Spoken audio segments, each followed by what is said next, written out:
Hello, hello, ladies and gentlemen. Welcome back to another live stream. We have the Game Week 9 stream this week, and I am saying it right now. Everyone that's here right now is going to get a green arrow in Game Week 9. There you go, I said it. I'm hopeful. We haven't had a Friday stream in... Wait, is this the first Friday stream of the season other than Game Week 1? So technically the second. I think it is. We haven't had a Friday stream in a long time. I'll be honest, as I always say, I do prefer Saturday streams. I feel like Friday, it feels like the end of a long week. And I know Saturday is technically further into that week. But Saturday, you wake up, it's a nice morning, have a chilled little coffee, and then the stream starts. And you guys can watch me whilst laying in bed, not in a sus way. I don't know, Friday feels a little bit more stressful because it's at the end of a long working day. I've already lectured this morning. I was lecturing 9 till 11. That's my day job. So yeah, all of the complaining now out the way. Well, welcome to the Game Week 9 stream, and we're hopefully going to have a good one. When Ross gets his PhD, we can truly call him Dr. Eggman. Thank you very much, Pickle. And Pickle is not with me today, sadly. I'm alone. Sad times. She's all the way back home herself. So yeah, just me today, and hopefully that's okay. Yeah, let's do it. If you're wondering why the lights are slightly more dimmed, I've been having a couple of headaches and migraines. So if I'm talking a little bit softer and the lights look a little bit dimmer, and I'm talking a little bit slower, you guys would probably prefer that. It's just because I've got a bit of a headache. But I popped some pills, not the dodgy ones, and I'm ready to go. What uni do you teach at? Oxford? No, Nottingham Trent. Basically Oxford. Basically Oxford, really, isn't it? You know, basically the same uni. No, I lecture sports psychology at Nottingham Trent. But we're not going to talk about all that now. Right, as you say, team reveal. Someone said, do you know what? It cracked me up. I loaded up the chat, and what were the first two messages I saw? I loaded up the live stream chat. Where are they? And all I saw was wait is the deadline right now and wait, Son is out. I love people who've probably just finished work or they're finishing work and are thinking, what on earth is all of this news? So yeah, if you've not yet seen, unfortunately, Son has been pretty much ruled out by Ange, but not fully. He said it's very unlikely that he features this weekend. And SAKA, we still haven't had a definitive update. Apparently he's on the grass and kind of training, but not in team training. There was obviously the video that went around from Sky Sports, which showed that SAKA wasn't in training, just to reinforce the fact that the Sky Sports team and the filming crew and the media crews, they're only allowed to stay for the first 15 minutes of the session. I absolutely think it is fully within Arteta's mindset and capabilities to just say to SAKA, stay inside for an extra 15 minutes and do some individual work and then come out onto the pitch. So yeah, I don't believe for a second that SAKA for me wasn't involved in any of the team training. I think it was just Arteta being Arteta. But that doesn't necessarily mean that I won't go out and sell SAKA. So probably at the moment, the plan is to sell SAKA to Foden. But I am going to think about it throughout the stream. And like, I think the thing that's making me want to do it more is I've got 3 free transfers. So even if I do SAKA to Foden, I'll go into Game Week 10 with 3 free transfers. If I immediately regret it, let's say Foden's benched again, he comes off the bench, doesn't look good, and I'm like, I made a mistake. I've got 3 free transfers. I could just sell Foden again. I'm not saying that's a good use of my transfers, but I feel like maybe if I was going into this with like 1 or 2 free transfers, I'd be more tempted to roll. And I don't really have the bench cover. Like Vandenberg and Davis aren't bad, by the way, and I might end up starting either of them. But if I had someone like Rodgers or Semenyo on the bench that I kind of wanted to play anyway, then maybe I would be more tempted to keep SAKA. So that's the first decision for me, is do I sell SAKA to Foden? And I would say at the moment, I'm like 70% yes, 30% no. The other thing to think about is, do I want to triple captain Haaland? And at the moment, I have got the triple captain active. But remember that you can deactivate the triple captaincy chip at any point. And then the only other final decision is I need to start 2 from Aït-Nouri, Gabriel, Vandenberg, and Davis and bench 2 of them. So those are sort of my 3 major decisions. As of right now, I'm starting Aït-Nouri and Gabriel. I'm selling SAKA to Foden, and I am triple captaining Haaland. But we will see how those decisions develop throughout the deadline stream. You have to sell SAKA to Foden, otherwise how are you going to triple captain Foden?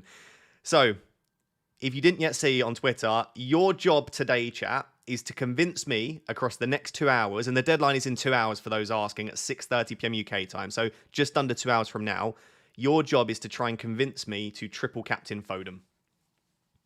There you go. There it is. Maddison to Foden, Robinson to Guardiola, roll.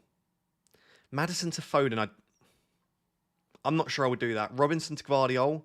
Robinson to Guardiola I like more, but I also don't feel like it needs to be met. Honestly, unless you're very, very keen on either of them, they're kind of moves that I'd probably just roll myself, I think.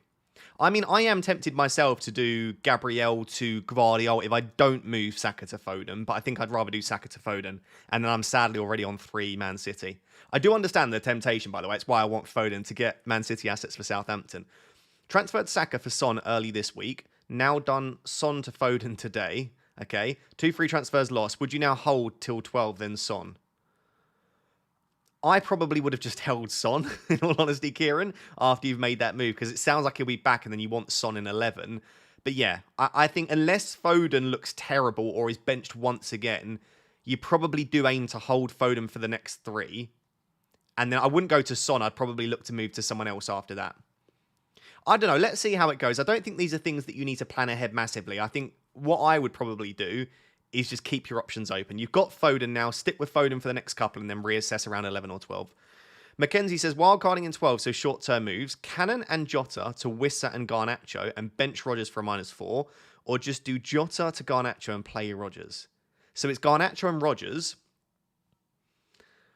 Garnacho and Rodgers, or Garnacho and Wissa -4 points. So will Wissa outscore Rodgers by 4 points? I'd be tempted to attack the upside. I'd be tempted to make the move, but I do think Rodgers is an absolutely fine player to play this week. Durglamax has been a member for 11 months. Firstly, what a legend. Then comes in with what is, I can only explain as a ridiculous super chat again. Thank you so much, my man. Hi, Ross. Good luck. Let's try Foden. Do you know what? Just from that super chat alone, I kind of feel like I have to now go out and get Foden. Thank you, as always, for your generosity, my man. I appreciate you very much. Absolute legend. You know when you see the color red, that it's a good super chat. Cunha or Rodgers? I actually prefer Cunha. Penalties, we think. Similar minutes. Cunha's got better data. The number 9, I prefer Cunha. I think Wissa will start on the bench. Yeah, I should just say, I did say this in the deadline decisions video. I think Wissa will start, but lots of other people are predicting a Wissa benching again. They're saying that they're not going to rush him back, and that could be the case. So maybe you don't risk it with Wissa. I just think the upside is so high. Hey Ross, a real man would triple captain Foden. Yeah, this is what I want. Egg me on. Not. Oh, there's an egg related joke. I didn't even mean it. Spur me on. What's the way? We're just gonna have to say egg. Egg me on. Make me want to triple captain Foden. Make me want to do it. Give me all you can. Give me every argument you've got for triple captain Foden. I want them all. I don't think I can bring myself to captain anyone other than Haaland this week. I'll be honest. Triple captain Rico. I don't even think Rico Lewis is going to start. I don't want to put people off Wissa, by the way. I'm just saying, I said this in the deadline decisions video. I have seen a few people predict that Wissa won't be rushed back in. He'll get another game off the bench and then he'll start. I predict that he's going to start, but I did also say he's not going to get 90 minutes. He'll get somewhere between 30 and 70 minutes Wissa this week. He's not going to get 90, and if he comes off the bench, you'd imagine he gets at least 25, 30 minutes. So do with that what you will. Maybe it's not worth the risk. You won't triple captain Foden. You ain't got the... I like this. This is what I need. I've got over an hour and a half still of you guys trying to make me do it. Lake of the Space Dog. Hi, Ross. Hello. Currently starting Saka, Diaz first bench. Have 1 free transfer. Could sell 1 for McNeil and the other for Palmer next game week, or just roll and see next week. I think Diaz will start. What do I? I would be tempted to roll. And just work out what you want to do next week. Work out what the latest is on Saka. Like, if Saka plays, then you'd be glad you've got him. I would probably leave it for now. Just about. But I do understand if you just want to make a move this week to make sure that you've got a decent fixture. McNeil is good. McNeil played very well again. His data wasn't actually that good in Game Week 8, but he had another very solid performance.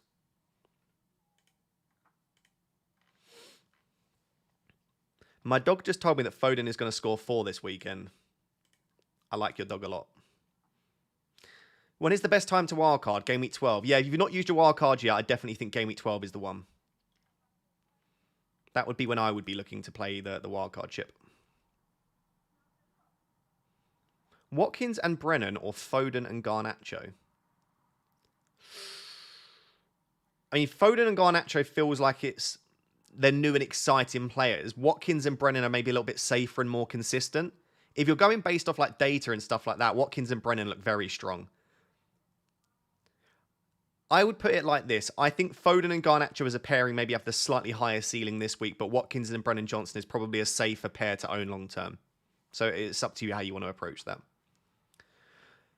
Hey Ross. Hello Scott. I have Raya, Lewis, Mazraoui, Robinson, Rogers, Madueke, Salah Palmer, Wood, Vardy, Haaland, triple captain. 1 free transfer, 0 budget, bench flagged, advise please. Nothing to advise, really. It's a lovely team. I don't think you need to make a transfer this week. I would roll your free transfer. I guess the only concern is if Lewis doesn't feature. I think Lewis there is the only player that I would be worried about for minutes. You've got no bench. I just don't know that it's worth... Well, maybe sell one of your bench players. I don't think I desperately want to sell any if you're starting 11. Like Wood and Vardy, good fixtures. I guess you could sell Vardy if you wanted to, but that doesn't really help the decision. I can't see your bench, Scott, but I mean, I'd be happy rolling, in honesty, and just hope that Lewis gets some minutes. You would imagine that Lewis probably comes off the bench even if he doesn't start. I really don't think Rico Lewis starts for what it's worth. If you're looking for a defender this week, I wouldn't go out and buy Rico Lewis. I really don't think so. Peak FPL with SAKA. I lost that. Peak FPL with SAKA outscores Palmer and Foden. He probably will. SAKA will probably start because it's Arteta and he probably will get like a penalty in a corner.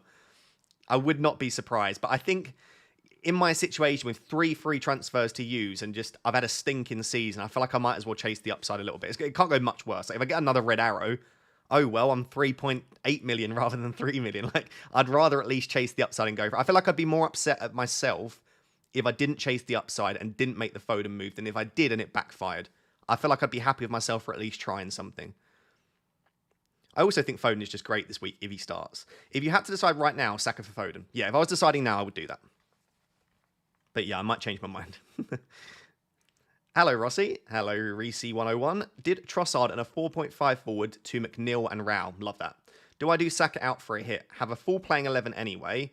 Would create a big old headache. Nah, definitely not. I probably wouldn't have said it anyway, but if you're telling me you've already got 11 fit players that you're happy playing, definitely don't do it. Also, Saka's a great long-term hold. Even as early as next week, I'm going to have regret selling Saka. I can guarantee you I will turn up to next week's video, even if Saka doesn't play in Game Week 9 and say, I wish I still had Saka in my team. Because he's just such a great long-term pick. And the fixture next week isn't even that bad. It's only the Liverpool game that you really don't want him for. But even then, he could still get a return against Liverpool, if he plays, of course. Yeah, I absolutely agree, Carlo. He could genuinely be a differential now. Thinking about the Son heat map, triple captain Foden. Yeah, if you didn't yet see, let me show you actually. Son's... I was trying to look into what this means. Son's heat map is an F. I didn't know what it was or what it meant, but I'm imagining it's triple captain Foden now. God, I've tweeted loads today. I didn't even think I tweeted that much. Dear Lord. There it is. That's an F. That is a very clear F on his heat map, isn't it? I said, this was earlier, what does it mean? F for Foden, F for fail, F for... It's definitely not 4 goals, because we don't think he's going to play. It could be an F for fail. I think it's an F for Foden. I think Son is telling us, across the first 8 weeks, he has moved in such a way to tell us to triple captain Foden in Game Week 9. I feel like what I might have to do is just put the triple captain on Foden and see how it feels. You know? F for Frosty. Nah. Don't think so, Frosty, sorry. It's an F for Foden. You missed my super chat, you bastard. Did I, Dave? Where? No, I haven't. Oh, I did. Sorry, Dave. Start Trent or 8 Nuri. Start Eze or Wissa. I would start Trent and Wissa there. Trent and Wissa. Because you have to think, 8 Nuri's probably not keeping a clean sheet. Trent's probably not. Trent's got just insane attacking threat and also plays for the better defence. If Saka is out, then you'd imagine that Liverpool could even keep a clean sheet. Yeah, I'd probably go that way. Are you keeping Gabriel for the next 4 weeks? Yeah, I think so. I think so. I mean, again, this is the only real fixture that I think he's a pretty rubbish pick, and so I'm tempted to bench him this week, but I don't think I'll sell him. If I was going to sell him, I'd sell him this week for Guardiola, but because I want Foden, I don't think I can sell him for Guardiola, unless I then also sell Lewis. But then I'm using 3 transfers, and I don't feel like I need to at that point. Spent 2 transfers on Saliba and Saka to Palmer and 8 Nuri. Love it. Or use all of... Oh, sorry. You're asking. Okay. Saliba and Saka to Palmer and 8 Nuri. Or use all 3 for Trent, Maddison, Saka to Palmer, Foden. And no, I would just do the Saliba and Saka to Palmer and 8 Nuri. I don't think you need to sell Maddison. Yeah, Saliba and Saka to Palmer and 8 Nuri is a lovely set of transfers, Morton.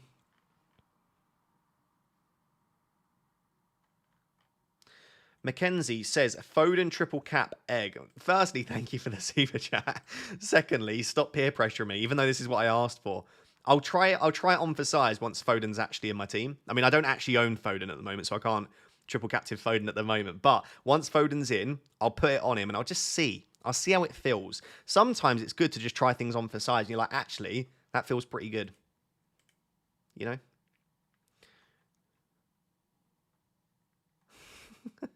Pickle, did you see my tweet? Or are you just copying what my tweet said? I can't tell. This was my tweet earlier, if anyone missed it. People were thinking it was a bit sus. I wasn't deliberately being sus. But, you know, my heart says keep Saka. My head at the time said buy Son, who obviously I can't now buy. And then my eggplant says to buy Foden. Now, men shouldn't be thinking with their eggplants, but sometimes it works, you know?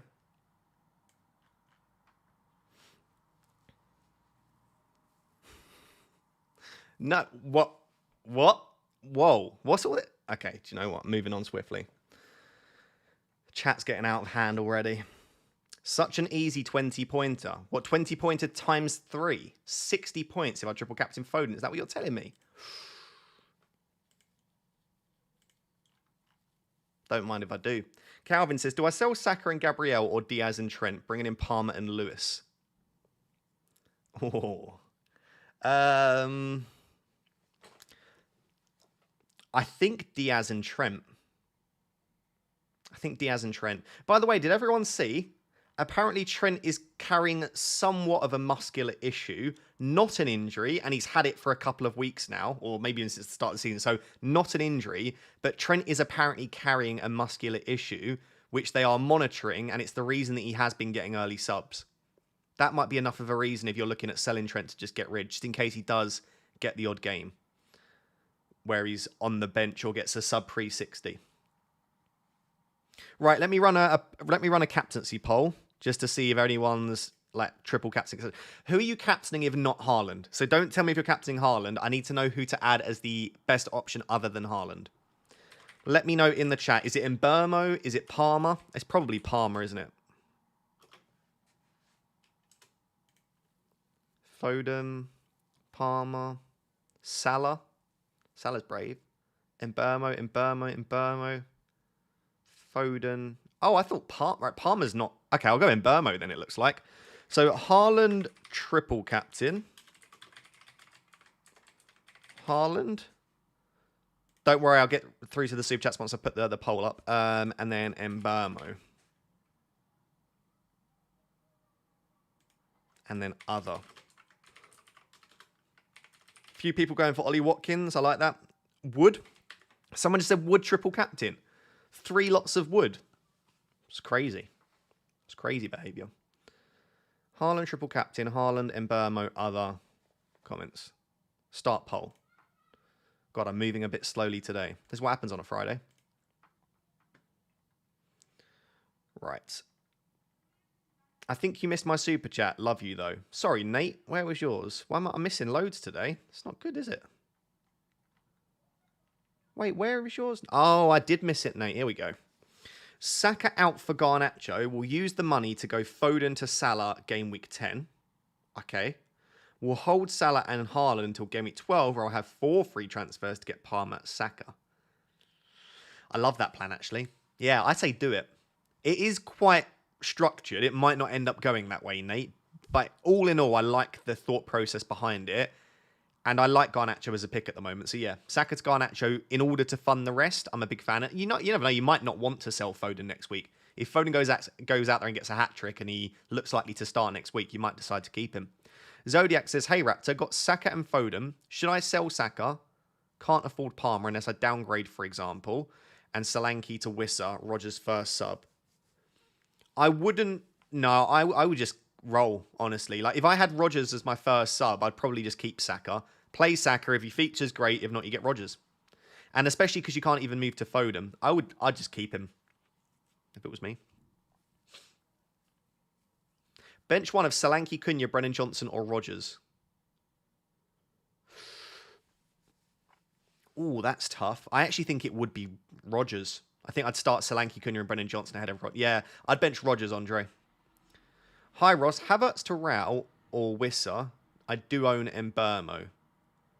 That wouldn't bother me too much. I still think Wissa is a slightly better pick, but only if he starts. The concern, I suppose, with Wissa is we don't know if he's going to start. Maybe you do just go for Raul Jimenez. Maybe it's not worth the risk. I still think Wissa's great, but yeah, maybe it isn't worth the risk. If you had to fight anyone in your 11, who would you fight and why? Haaland, because he's ruined my season. I'm joking. I'm not taking on the Nordic meat shield, am I? That man would... 6'4" big Norwegian man's going to beat me up. I would fight... Who would I fight in my team? I don't know. Come back to me on it. I need to have a bit of a think about it. Cole Palmer doesn't look like... He's not the quickest man in the world, is he? I'd fight Cole Palmer. what a funny, weird super chat, but I respect it. FMJ says, hey, Ross, love your haircut. Love your haircut. Hey, Ross, love your haircut. Got Pickford, Porro, Trent, Keane, Rogers, Smith Rowe, Damsgaard, Mbermo, Calvert-Lewin, Rao, and the big blanker. Thoughts? Already taken a -4. That's a lovely team, to be fair. Looks really good this week. I like the few differentials in there as well. Damsgaard's very cheeky. Yeah, it should be a team that you'd imagine does pretty well. And no need to make any more transfers. Don't make it a -8 or a -12. Very nice team. AKU says, I need your help, Mr. Eggman. That's why I'm here. I'm having 2 benching headaches this week. The first is I need to bench one of Welbeck, Wood, Semenyo, and Rogers. I do wonder if it's Welbeck just because he's a doubt. I would say Wood, Rogers, Semenyo, Welbeck in that order. If I knew Welbeck was going to start, I think I'd bench Semenyo of all of those players there. The second is I need to bench one of AAT. Oh. Is that Trent Alexander-Arnold, AAT? I need to bench one of Trent, Porro, Gabriel, and Collins. Oh, I think I'd bench Gabriel out of those defenders. I'd say Gabriel and Welbeck at the moment would be the way that I would lean. Sorry if the visuals are a little bit laggy. Hopefully the audio is fine, but my computer has a bit of a tough time these days. Not normally this early into the stream, though, sadly. Yeah, I'm hoping the audio's fine. Audio should normally be okay, but the camera just has a bit of a fit sometimes. Bear with it. Hopefully it'll pick up. Are you triple captaining Haaland? At the moment, I am triple captaining Haaland, yeah. I would say I'm 70% likely to sell Saka to Foden, and I'm 70% likely to triple captain Haaland. That's how I feel at the moment. The Scan Legend says ESR/Rogers to Fernandes/Garnacho.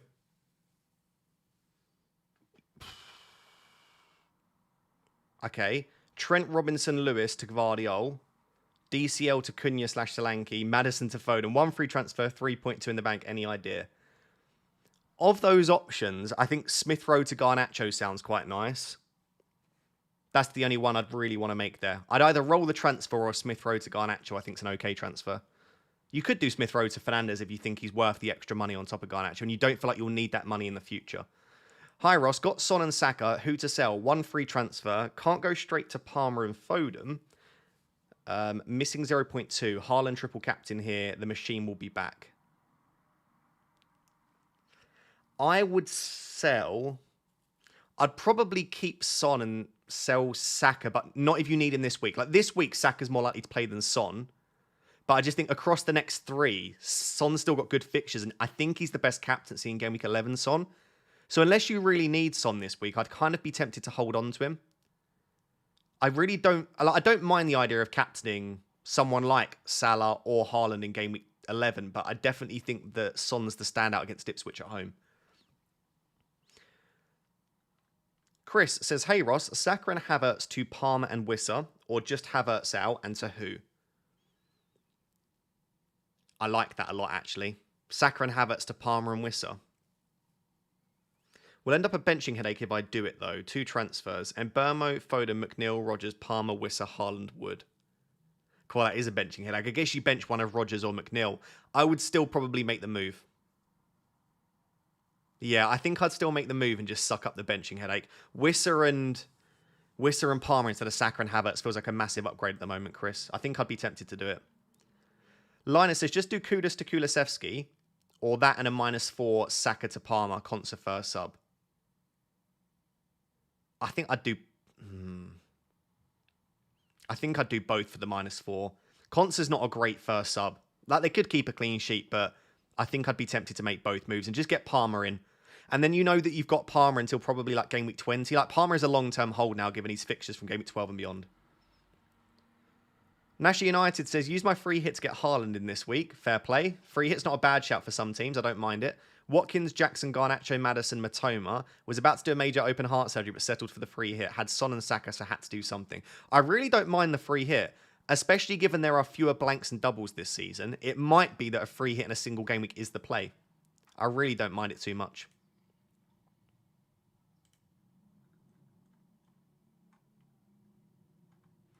Lots of benching headaches this week. I kind of feel pretty similar myself. I'm still not sure which way I'm going to lean. Flecken or Verbruggen and Delap or Semenyo? Ooh, I'd start Flecken and... I'd start Flecken and Semenyo, I think, there. Yeah, Flecken and Semenyo just about. Start one of Gabriel, Konsa or Keane. Ooh, that's a tough one. I think I'd still start Gabriel of the three. Yeah, I still think I'd start Gabriel there. I just don't think the clean sheet chance is that high for Konsa or Keane. And I know they've both got goals this season, Konsa and Keane, but Gabriel's definitely got the most attacking threat there. Bench DCL, Rodgers, Johnson, Wood or Saka. I'd probably bench Rodgers of those options there. Listen, Rodgers is still a great value at his price, but he is still, like, his attacking output and data is good for his price, very good. But overall, when you're deciding on benching decisions, price doesn't come into it. So I just feel like, yeah, he is great value and he's returned okay so far, but I still don't mind benching him. Like, the data's not that strong. I think that DCL, Johnson, Wood and the Saka are all better if they play. KG says, planned on doing Trent, Saka and Diaz to 8 Nuri, Palmer and Son. What do you think of the same but Foden instead of Son? Or just keep Saka and forget Foden, all for free? Trent, Saka and Diaz to 8 Nuri, Palmer and Foden. I think I'd make those 3 transfers. I think I would, KG. That's such a nice set of transfers there. I'd go for it. I really would. Shazam says, just giving a shout out for FPL Therapy in your weekly vids. All the work you do is really appreciated, and taking the time to reply personally to questions, top streamer is our Ross. I appreciate you so much, Shazam, and I appreciate all of the interactions we have. You're an absolute superstar. I really, really, really do appreciate it. Thank you for all of the support. Sorry if I've missed a couple of super chats. I'm going back through now and trying to make sure I got them, but yeah, thank you, Shazam. I appreciate you. Missed my other super chat. Tut tut. I think I got there in the end. Sorry, my man. I did get there in the end. Thank you so much. My computer's having a bit of a fit today, so it's coming up in different orders and stuff like that. Bear with me. We only need to know about the percentage for the Foden triple captain because that's what's happening, right? Yes, maybe. Can you imagine if I triple captain Foden and he went out there and got like 3 or 4 goals? That would be what I need this season to just turn it around. Oh, I'm so tempted. I'm so tempted. Sell Son -4 or play Semenyo/Mikalenko. Sell Son -4 or play Semenyo/Mikalenko. If it's for Palmer, I don't mind it. If it's for... I don't know, it's for Foden as well, I don't mind it. I'm going to say just play Semenyo, but I think that's very close, Eric. I don't mind Semenyo being played this week. Start Saka or Rodgers. Saka. Triple captain Haaland. I think it's an okay move. I'm probably going to be doing it. I don't think it's like a no-brainer obvious one, though. Smith Rowe or Semenyo? Ooh, that is a tough one, actually. I still think Semenyo's just a better asset. I'd probably start Semenyo. Ola Aina or Mikalenko? Ola Aina. Triple captain Haaland. Free hit could be used in a blank game week. You could use the free hit in a blank game week, absolutely, but you might not need it in that blank game week. Like, you might be able to prep with transfers. Yeah, I think triple captain Haaland, I would say it's just a good decision. It's not bad if you decide not to do it, though. And like I said, it's not a no-brainer. At the moment, do bear in mind that I have my triple captain active, which will skew the stream. 48% of people are captaining Haaland. 42% are triple captaining. So half the people in the chat, almost, are triple captaining. And then in Burmo, 6%, other 5%. That is a lot of triple captains active. I didn't think it would be that high, but I guess a couple of other creators are triple captaining as well. What time is the deadline? The deadline is in exactly an hour and a half. So it's 5 p.m. UK time at the moment. The deadline is at 6:30 p.m. UK time. So 1.5 hours will have the deadline. Delap, Rogers and McNeil, 2 starts. I'd bench Delap of the 3, though. I'd start Rogers and McNeil. Hi, mate. Play 8 Nuri or Mikalenko. I would just about play 8 Nuri. Would I? I would just about play 8 Nuri. I think Raul Jimenez is in a really nice run of form. I would probably back Fulham to score, and 8 Nuri's got more attacking threat than Mikalenko. What are your thoughts on Saka and triple captaining Haaland? And 2 to start, Rogers, Cunha and Wood. Love your content, Ross. Thank you very much. I appreciate it. Triple captain Haaland, still think is a great move. I've currently got it active. On Saka, I think if you've got really good bench cover, like you've got Rogers sat first sub who you wanted to play anyway, and you want to keep Saka in the long term, I don't mind keeping him. If you've not got great bench cover, like I know Van den Berg looks okay, but he's probably like a 6-point maximum player there.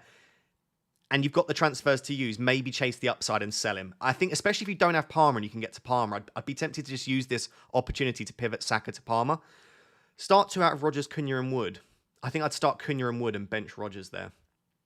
Just about. Hopefully that will make sense. Concert or Van den Berg this week, Ross? Ooh, I'd start Van den Berg, I think. 3 free transfers. Lewis, Saka, Ahmad to 8 Nuri, Foden, Garnacho. Yo, I don't like selling Lewis massively, but then I don't think he's going to start. If you're happy to risk the fact that if Lewis starts, that's a terrible set of transfers.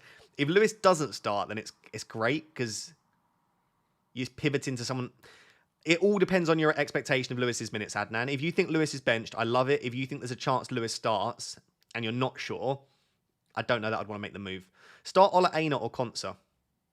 I'd start Ola Aina. Saka and Wood to Palmer and Rao for a -4. I wouldn't be selling Chris Wood. I know it's to fund the Palmer move, but I'm going to say no to that. Jamie P with the super chat, but no message. BW123 says, defender for less than 6 million for game week 9 to 13. Have Lewis, Gabriel, 8 Nuri, O'Shea. For 9 to 13. Maybe a Brentford defender still.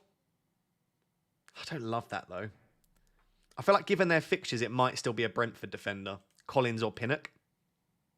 They've not been great defensively, have they? But I just don't see any cheap defenders that I really like that much. Should I start VDB or VDV? FPL Pickle, help her out in the chat, wants to know whether she should start Van den Berg or Van der Ven. I think you should ignore the fact that you have Fleckham. And so I think Van den Berg maybe, although Van der Ven's probably got a decent chance for a clean sheet. What were the clean sheet odds for Rob? Let me have a look at Rob TFPL. We've got Rob TFPL. Where is he? I love Rob's graphics and stuff. They're very, very useful. So clean sheet odds here. We've got the chance for a clean sheet for Brentford is 34%.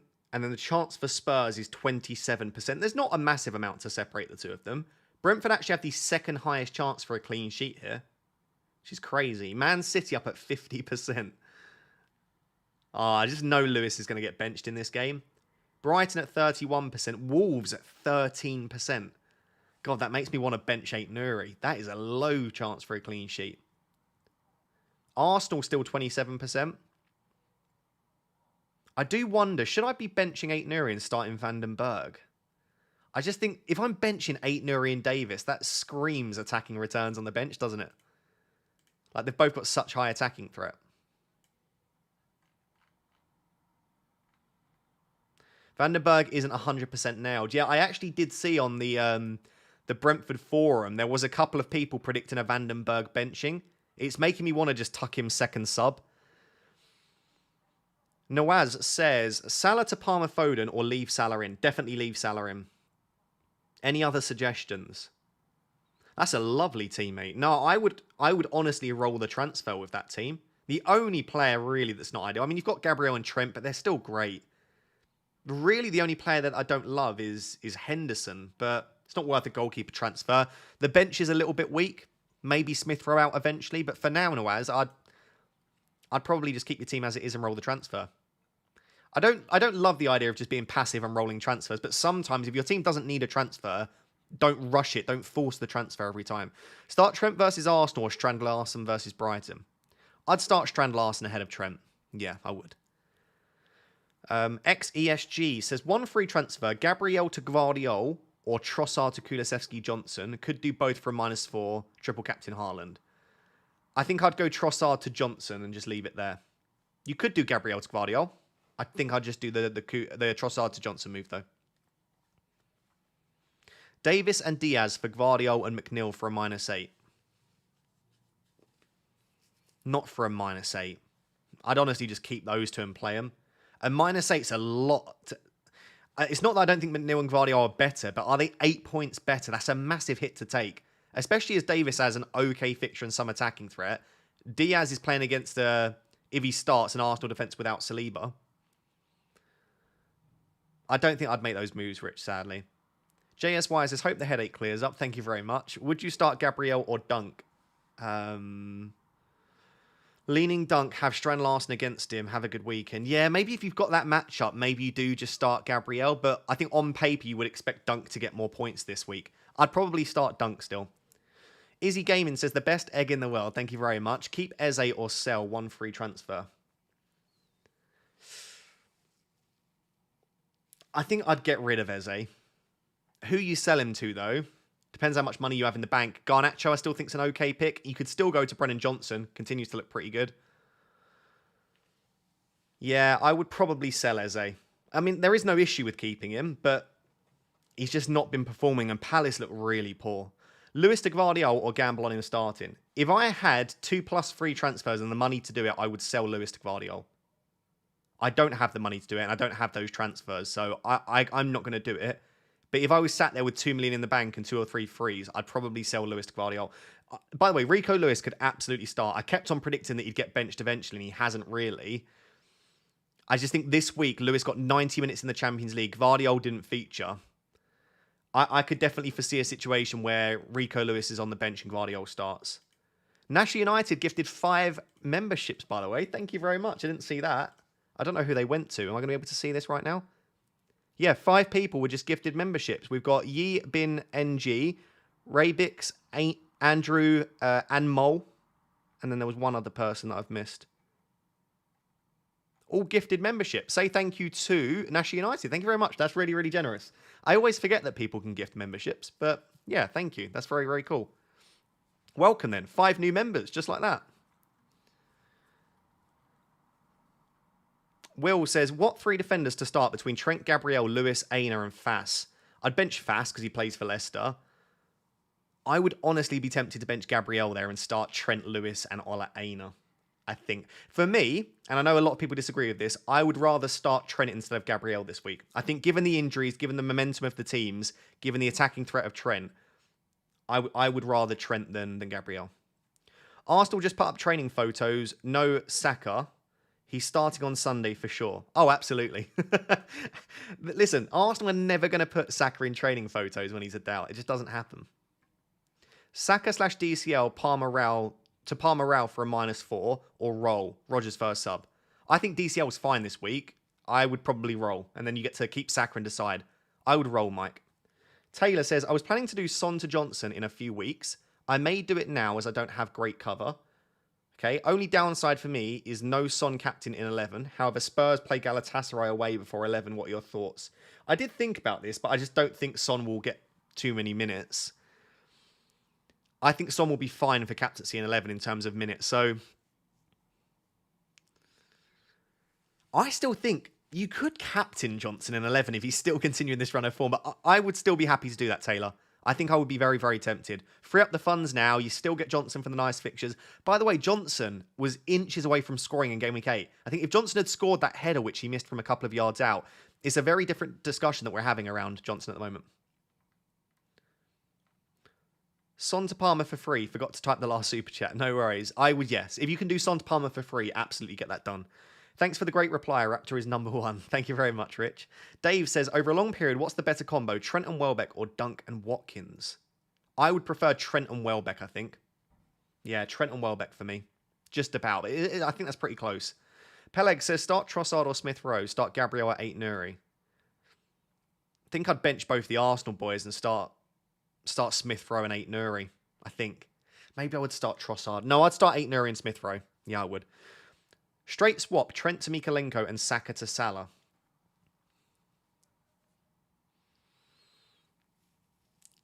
Yes. Yeah, maybe. If it's for free, yeah. If it's for free, yes. If it's for a hit, no.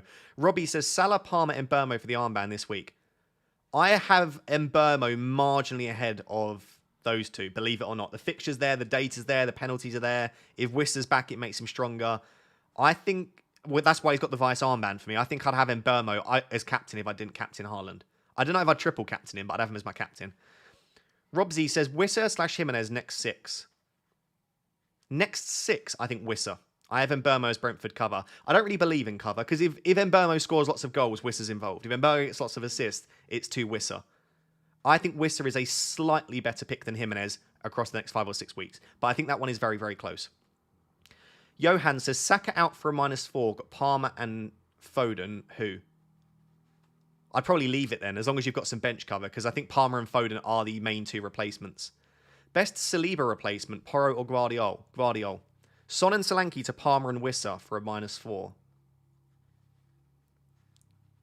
Oh, I'd be very tempted, but I'd probably want to keep Solanke. Solanke's probably on penalties now in the absence of Son. I'd maybe just look to sell Son instead. Top man, thank you, mate. No worries, Robbie. Raptor is elite, teaching us the importance of mitigating effects of our psychological biases in FPL, then entertaining us with thoughts of Foden triple captain. Do you know what? I love that. I always talk about like playing optimally. I talk about psychological biases, how to improve our decision making, and then I'm like triple captain Foden. I do play based on vibes and fun a lot. Maybe I've done less of that this season. Do you know what? That is part of the thinking behind this week.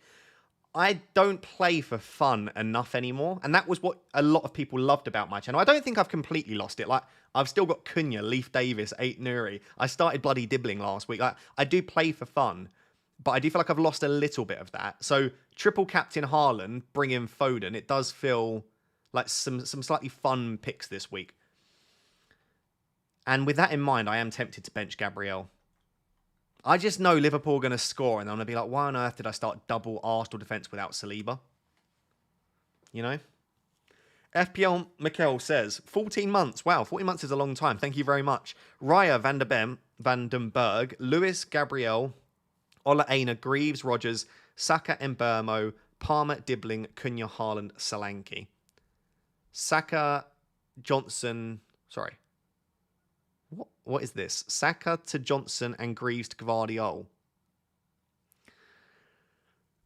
Oh, that's a tough one. Saka to, yes. With 3 free transfers, I would do that. If they were your only 2, I'd maybe leave it. But you're going to go into then next week with 2 free transfers. I think I'd make those 2 moves, yeah. Go for it. Haaland might get subbed early. He absolutely might, yeah, for sure. For sure. What's Pickle saying here? Is that food? Oh, wow. That's insane. Pickles just sent me some insane food. That's not very nice when I'm in the middle of streaming. Who to bench from Mbermo, Johnson, McNeil, Rogers, Kai, and Dom? Probably Rogers. Maybe Kai. Rogers or Kai, I would say. Rogers based on just probably... Of those picks, I think he's the worst. And Kai, based on the fixtures, have Raya, Gabriel, Rico, Van der Ven, Fast, Colwell, Erling, Cole, and above. Yeah, thank you very much, by the way, Mahir. I would probably bench Rogers, then Kai. One of those 2 for me. Should I be a mad lad and captain Saka with the VC on Mbermo, or is that way too risky? Do you think if Saka plays, he'll score? Got Salah in the team as well. I think even if I knew for a fact Saka was starting, I think Mbermo's a better captain than Saka, personally. But I don't think it's that risky. I think if Saka's fit, he starts. And if Saka's not fit, then he just doesn't feature. I would be very surprised to see Saka on the bench. He's either fit enough to play or he's not. So yeah, I think you could get away with captaining Saka, but there's always a slight risk that he comes off the bench in cameos. Bench 2 of Van der Ven, Vandenberg, Gabriel, and 8 Nuri. At the moment, I'd bench your VDV and VDB, and I'd start Gabriel and 8 Nuri because that's what I'm doing. But obviously, I'm not necessarily saying that you copy me. I already did Saka to Son earlier this week. Should I just stick and play DCL from the bench or use another free transfer for Son to Foden? I honestly would just play DCL. DCL's a great pick. Like, I know he's been frustrating, but the fixtures are there to attack for DCL. I would just play DCL. I really would. Fulham at home. I know Fulham have been good defensively, but it's a fine fixture this week. What takeaway should I get tonight, Egg? Friday night, I'd go for an Indian, but I am very biased. Indian is my favourite. What is your favourite takeaway? Let me know in the chat. I'd get an Indian tonight. Although, isn't Friday fish and chips night? I would go for an Indian. Patience with Solanke waning fails the eye test too. He fails the eye test from an FPL perspective, but he's actually been exceptionally good for Spurs, I think, Solanke. I'm going to give him the Palace game. If once again Solanke's dropping deep, he's not getting the goal-scoring opportunities, then yes, next week I might just get rid of him. I know he's got Ipswich in game week 11, but I might not keep him. Or I could maybe bench him next week if I make a move to upgrade Dibbling. Because if I do Saka to Foden, it will free up some funds to maybe make a move like that. Diaz and Trent to Foden and Ait-Nouri, or Diaz to Johnson? Ooh, that's a tough one. I would go Diaz and Trent to Foden and Ait-Nouri. I like that a lot. ESW or Semenyo? Aya, Trent, or Gabriel? ESW. Is that supposed to say ESR? I would start Semenyo and Trent. I think. Semenyo and Trent, I think. Start Robinson or Ait-Nouri. Oh, that one's very close. I might start Anthony Robinson there. I might start Anthony Robinson. Oh, that's a very close one, though. Frosty says, we're having fish and chips. Wife just gone to pick it up. Got some cheeky doner meat on the side, too. That sounds lovely, Frosty. I'll be over in... Give me 2 hours and I'll be there. Just keep some food to the side. It might be cold, but it'll be okay. Mason says, hey, I have 3 transfers. Bex and Saka starting. Wait, who's Bex? I don't even know who Bex is. Wait, why is my... Chat, who's Bex? I have 2 free transfers. Bex and Saka starting. Bex. My brain's gone completely. Starting and Gab and Semenyo on the bench. Would you roll and start 1 or transfer Saka out for X? PS, watch every stream even though I work Saturday. Keep it up. Thank you so much, Mason. I appreciate the support. Oh, Welbeck. Okay. So you've got Welbeck and Saka starting and Gabriel and Semenyo on the bench. I've got you. Thank you very much, chat, for being there for me. I would start Welbeck and Saka. I think you're on the right tracks because I think if Welbeck and Saka are fit, they start. And I think if they're not fit, then they just don't feature at all. So yeah, I would keep Welbeck and Saka. Could you take Saka out? Yeah. Saka for Foden. If you've got the money to go to Palmer and you don't have Palmer, I'd probably do that. I do think for those of you that are looking to sell Saka and you don't have Palmer and you can get to Palmer for free, it's not a bad entry point for Palmer this week. And it's just a player that you're going to want to own. Maybe use this as your opportunity to pivot to Palmer.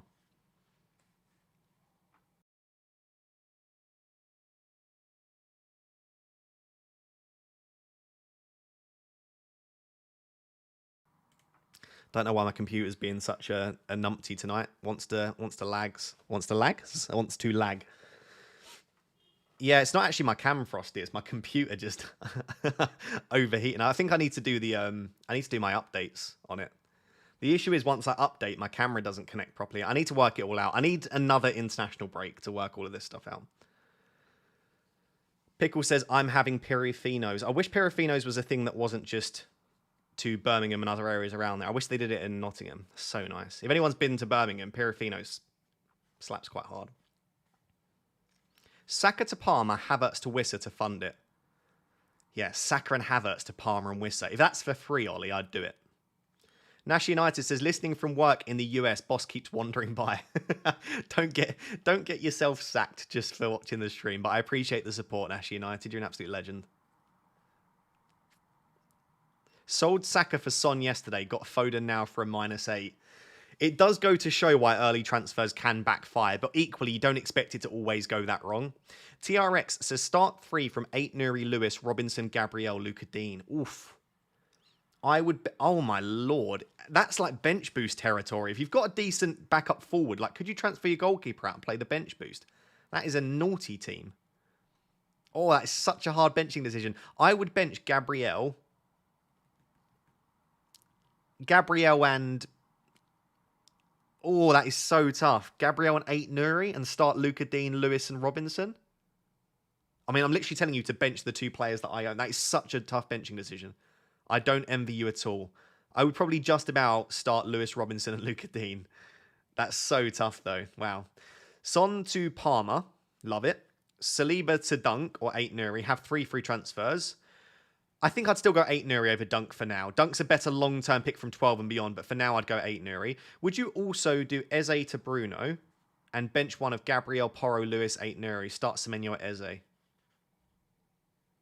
Eze to Bruno. I don't know if I'd buy Bruno at the moment. He's not a bad... I'd start... I'd maybe even start... No, I'd start Eze. I wouldn't make the move and I'd start Eze. In terms of bench one of Gabriel, Porro, Lewis, 8 Nuri, it's probably Gabriel at 8 Nuri. I don't think you can bench Porro or Lewis for me. Cool. Everyone's got some difficult decisions at the moment, haven't they? Ross, I have well and truly, I'm going to say effed up. Jumped the gun and took out Barco for 8 Nuri and Saka to Son. Used my 2 free transfers. Gabriel and Ahmad on the bench. Foden to Son for a -4. Oh, given that your bench doesn't look great, Jay, yeah, I'm inclined to say just reverse it and go Son to Foden. Gabriel's not awful to come on, though, and Son's a decent long-term hold. It really depends how big you think Foden goes this week. If you think Foden just gets 1 return, maybe 2, I'd be tempted to leave it and just start Gabriel. I mean, start Foden. By the way, Ange didn't fully rule out Son. He just said that it's unlikely, which I think Ange is pretty honest, so I don't think he'll feature, but yeah, it's a tough one. If you moved early for Son, do you just keep him now, or do you just use 2 transfers then, essentially, to take him out once again? It's not easy. Rishab says, hold Havertz or transfer to either Whistle or Cunha. I have Rao and Haaland as my other 2 strikers, only 1 free transfer. I would be tempted to make the move. Cunha's a really nice long-term pick, and he's at a nice price, but I'd be tempted to go Cunha in that situation, because you've got the money, and you don't want to completely lose the structure in your team. But yeah, I would be tempted to sell Havertz for free. Saka to Foden for a -4. Without seeing the rest of your team, Saka to Foden for a -4 is a fine transfer, but it might be that when I see the rest of your team, I don't feel it's as necessary. Is Foden captain too ballsy? No, not at all. I like it. Semenyo to Foden for a -4. If you think Foden goes absolutely massive, then yeah, I like it, but I don't feel like that's a necessity at all. Saka, Trent and Jota out for Foden, Palmer and Ryan 8 Nuri. If it's for free, yes. If it's for a hit, I'm less keen. If it's only a -4 though, Charlie, then yeah, I don't mind that. I'm on free hit and I really fancy Kovacic this week, even over Foden. Am I mad? I think you're, on paper, yes, that is mad to fancy Kovacic over Foden. But remember, Rodri was so good against low block teams. And Kovacic has kind of continued that this season, because when teams low block, these players will pop up on the edge of the box and they'll have the opportunity to take shots that can get deflected. They'll arrive in the box late. I think Kovacic could get some attacking returns against Southampton, absolutely, but I wouldn't prefer him over Foden. It would be, let's say I don't want to back the clean sheet, I'd maybe go like Haaland, Kovacic and Foden on free hit, for example. Andreas says, Saka to Palmer and Trent to Gvardiol, Lewis or 8 Nuri. Don't trust City defence. Or Semenyo to McNeil. He plays if Saka doesn't have 3 free transfers. That's a tough one. I really do like Saka to Palmer and Trent to Gvardiol. I would probably do that. Saka to Palmer and Trent to Gvardiol. Why is there a fly in here? What are you doing? Go away. Saka to Salah. Play Gabriel against him or play Konsa. I'd probably play Gabriel. Because Konsa I don't think is getting a clean sheet. And he doesn't have as much attacking threat as Gabriel. So I'd back the defender with more goal threat. We know that in games like this, they're going to be aiming for corners and set pieces. That's going to be what they're thinking is their main route to goal, especially if Saka's out. He's going to be trying to score from a set piece. Bench boost with Fleck and Davis, VVB and Cunha, or just wait. That is a bench boost. I would bench boost that. The issue is if Ipswich score, you've lost 2 of your clean sheets there. If Brentford score, which they probably do, you've lost your Davis one. You probably need a Brentford clean sheet, a Davis attacking return, or Cunha to go absolutely mad. If you think one of those 3 is quite likely, then I'd probably bench boost it. That's right on the borderline for me of whether that's worth a bench boost or not. What's the news on Son, Foden and Saka? No news on Foden. Son is unlikely to play, and Saka has done some training on the grass and that they'd see how he gets on, basically. My prediction is Saka starts, Son on doesn't feature at all, and Foden starts, would be my prediction. But I don't know. I'm just guessing at this stage. Hey, mate, what do you think the chances are that Foden starts? 80%? Have we heard anything? Also, are you definitely using the triple captain? Thanks, dude. No worries at all, Jay. I would say 74% chance of Foden starting. Just a random number. I think he should start. I'm feeling confident-ish of a start. But at the same time, if I loaded up the team sheet and he wasn't starting, I wouldn't be like, wow, that's a massive shock. Especially based on what we saw last week. I thought he'd start last week. And do remember that he got 90 minutes in the Champions League midweek, whereas other players came off early. I wouldn't be surprised to see Foden on the bench. My thought behind it, though, is that he should get minutes off the bench, and he can still do damage off the bench. It's not ideal, though. I obviously wouldn't go near him if I knew he was going to be benched. So I think he'll start. Let's wait and see. In terms of triple captain, I think I'm now up to about 80% likely to triple captain. So I'm still not definitely doing it. I might have a sudden change of heart. But yeah, I think I'm just going to go for it. I'm basically going to be going all in on this Man City-Southampton game. Bringing in Foden, triple captain Haaland, I need them to score like 4 or 5 goals. If City have an off day and they only win like 2-0, it's been a bit of a disaster for me. Unless Haaland scores both of them and Foden assists both of them or something like that. Gabriel or Fass? I'd start Gabriel ahead of Fass, yeah. Pick one to transfer in, Wissa or Rao. I prefer Wissa, but he's a bit of a minutes risk this week. He might not start. If you think Wissa starts as well, I prefer him. If you don't want to risk it, just go for Rao. How stupid is it that I'm considering Son to Gundogan?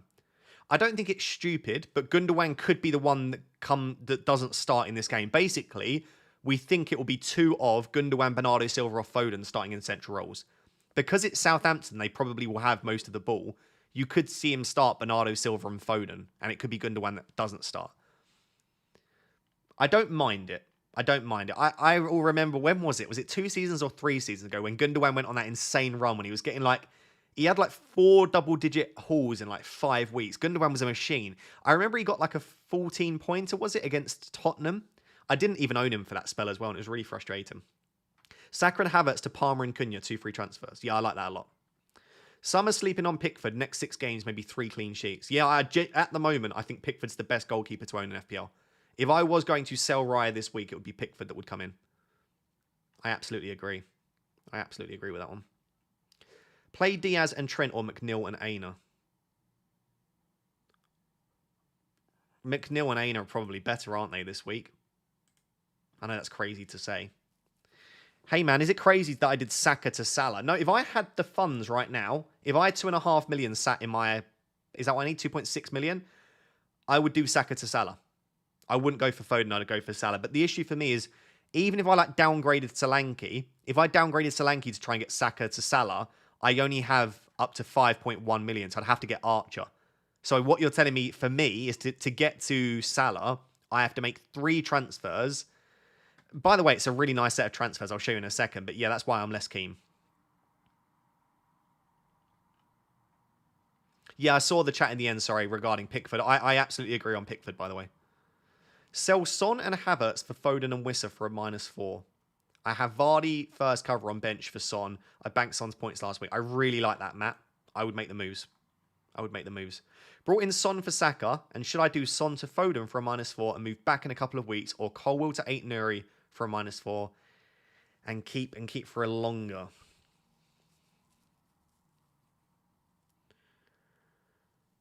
I think I'd maybe be tempted to just make the move. Like, if you have a good feeling about sorry, not Pickford. If you have a good feeling about Foden, I would make the move. Use mathematics in analysis. Let's maths debate. I don't know that I'm ready to do that right now. You're okay, Nasher. I was a little bit behind. You're all okay. Choose 2. Gabriel, Fass, Kanate, Mikalenko. I would go Gabriel and Mikalenko.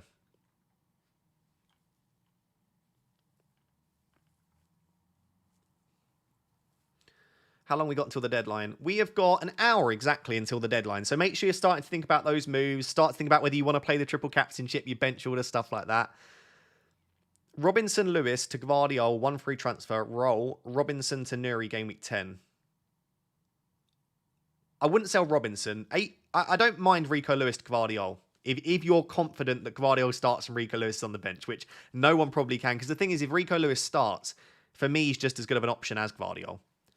Frosty with the big boy super chat. Thank you, my man. I appreciate you, as you well know. My decision has come down to Strand Larsen and Solanke and 1 free transfer versus Jimenez and Wissa and 0 free transfers. Leaning towards Strand Larsen. PS triple captain Foden. You won't. I probably won't. I want to, but I probably won't. Jimenez and Wissa, but 1 less transfer. Strand Larsen, Solanke, 1 free transfer. You're going to hate me. I think I prefer... Let me put it this way. I think Strand Larsen and Solanke in 1 free transfer is the optimal EV. Like, if you're following, like, if you were to plug that into some sort of algorithm, they'd almost definitely tell you Larsen, Solanke in 1 free transfer. My gut feeling tells me that Jimenez and Wissa have incredibly high upside over the coming weeks. But maybe we are being a little bit too harsh on Solanke, especially if Son is out. He's probably the one on pens. I would marginally, from an objective perspective, lean towards Strand Larsen and Solanke, but I prefer Jimenez and Wissa. There you go. So probably Strand Larsen and Solanke, because I'm pretty rubbish at the game this year. Maddison and Gabriel to Foden and a 4.5 defender. I don't think there's a desire and need to rush out Maddison. I know he came off at 45. I know he was one of the only few players to start midweek. I still think Maddison is a fine pick, you know.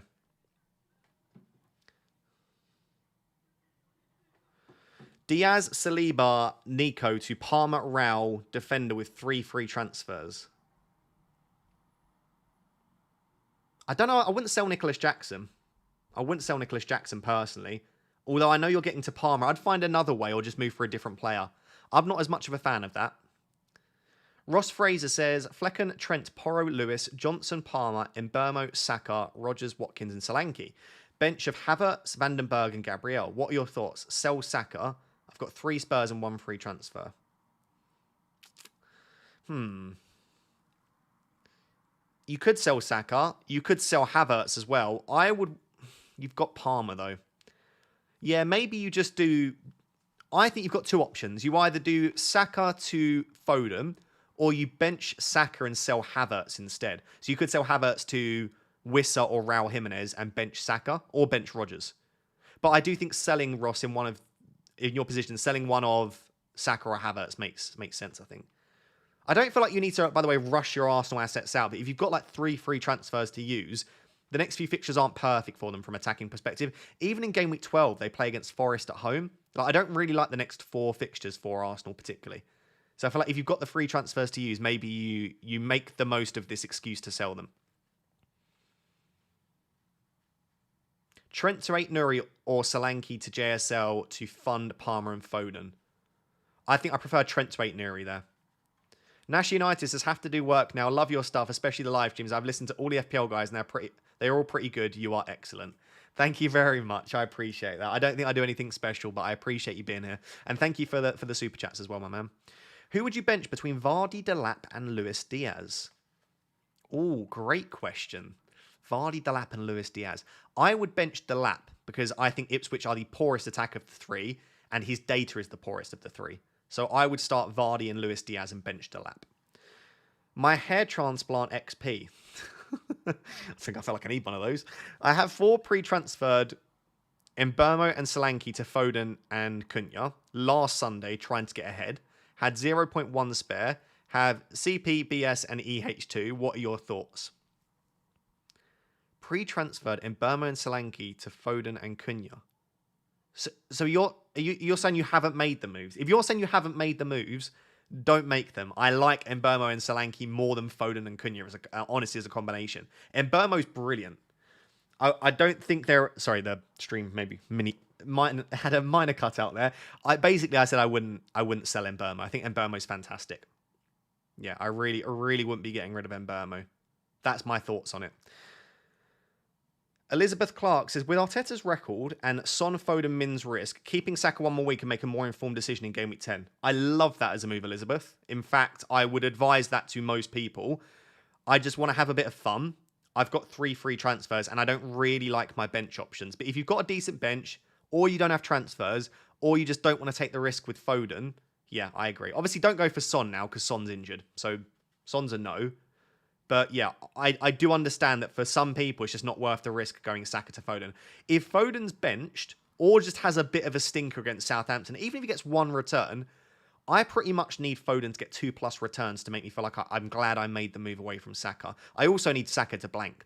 So there are a lot of things that need to happen for me to feel like it's a good move, but I feel like I'm willing to take the risk. Hey Ross, Palmer captain now, -8 to get Haaland in captain.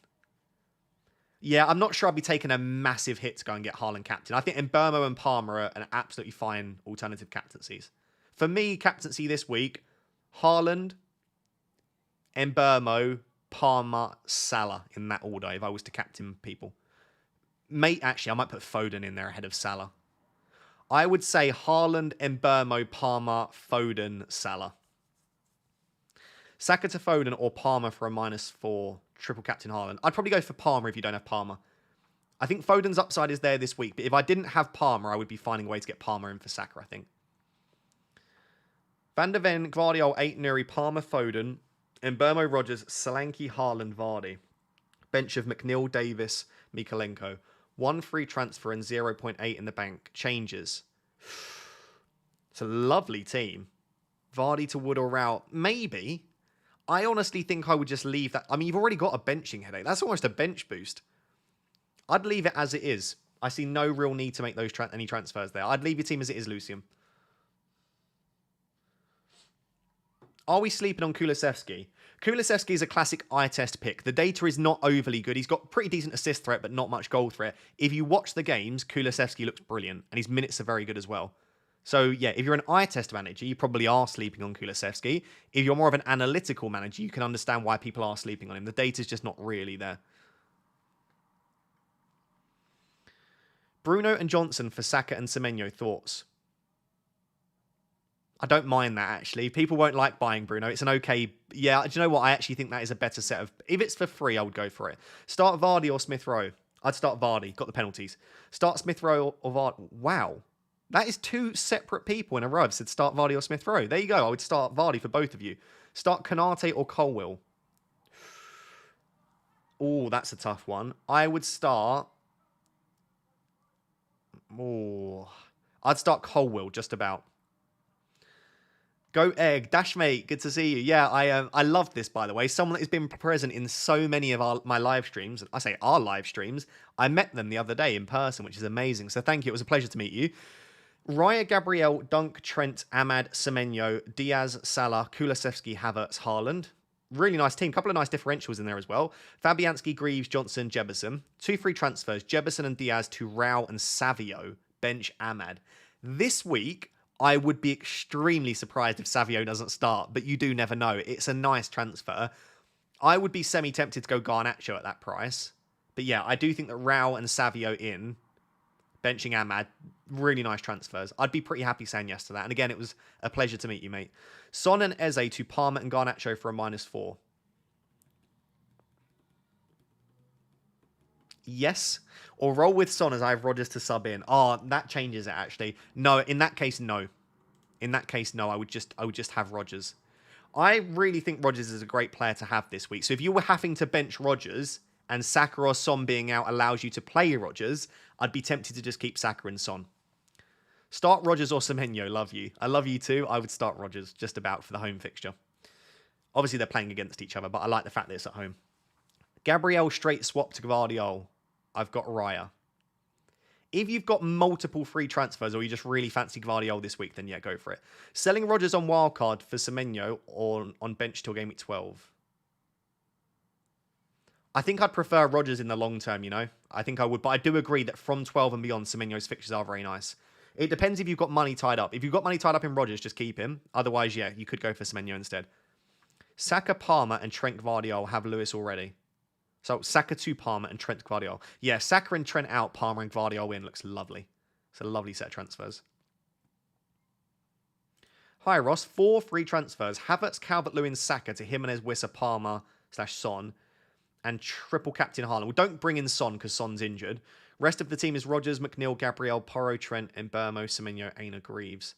I don't think you need to make the DCL move unless you need that to fund, which you shouldn't do. I would just do Havertz and Saka to one of Jimenez or Wissa and Palmer would be the moves that I'd make there. Hopefully that helps. I think I'm going to do Saka to Palmer. Yeah, I would bring in Palmer if you don't already have him and you can get to him. I think it's a good opportunity. Ross, would you start Gabriel or Trent? This is how loud the motorbikes are on my road, by the way. I would start Trent. I'd start Trent ahead of Gabriel. I've gone for it, Ross. Saka out, Foden in, triple captain on Haaland. Do you know what? I'm going to make the move now as well. I need to, because otherwise I'll forget.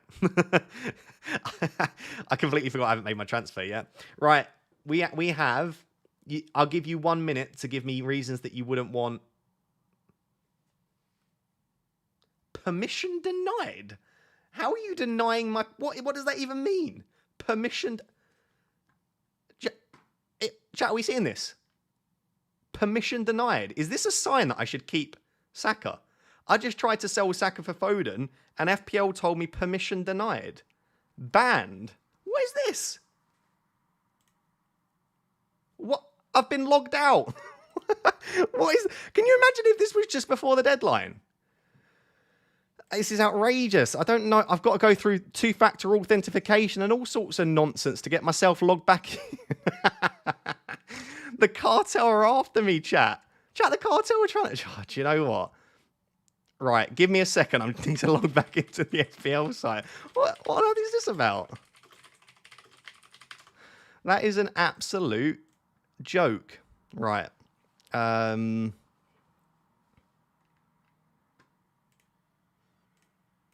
I need my two-factor authentication. This is... Sorry, chat. Just in the middle of everything. FPL decided they wanted to ban me from entering the site. Could you imagine if I am banned? Make my weekends better. I'll tell you that much for free. Okay, chat, I'm back in. Stress over. I've not been banned. They just didn't want me to play FPL at that point. Ross, you are lagging like mad. Yeah, I'm not surprised. I've had to... Oh, that's my camera. Code red. Thank you. I thought it was my computer. This is just awful, isn't it? This is not what I needed. My FPL tried banning me. My team got... Right, is everything still in place? God, these streams. You'd think I've been doing this for long enough now. I've never had that where I've just been signed out in the middle of me using the website. I genuinely thought I'd been banned. I thought that was it. I thought it was game over for my FPL account. You might have been... No, I've not been hacked. Okay. I don't know why. It just logged me out in the middle of it. Do you know what is funny? Because I was in the process of trying to sell Saka for Foden. Can you imagine if it happened as I confirmed the transfer? I wouldn't have even known what would happen.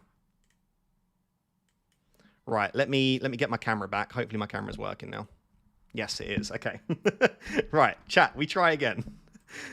We're going to now try again to sell Saka. If it doesn't work again, then we know that it's just a hint that I shouldn't make the move. It's a sign. It probably is a sign. You know what? If it ends up being a sign, then I feel like I should have listened. Right, does anyone have any reasons why I shouldn't sell Saka for Foden with one of my free transfers? Anyone got any objections to me making this transfer? Now is your chance. Speak now or forever hold your peace. I'm not seeing any good because he won't play. That's not a bad justification for not making the move. What other reasons have we got for not making this move? Saka's going to score. Saka pen. Saka pen is the only goal. Yeah, do you know what? I'm actually not looking at the chat because you're making me not want to make the move. Right. Saka to Foden. We're having fun with FPL. Done. There we go. Now you've got 45 minutes to make you want a triple. Should I just see how it feels?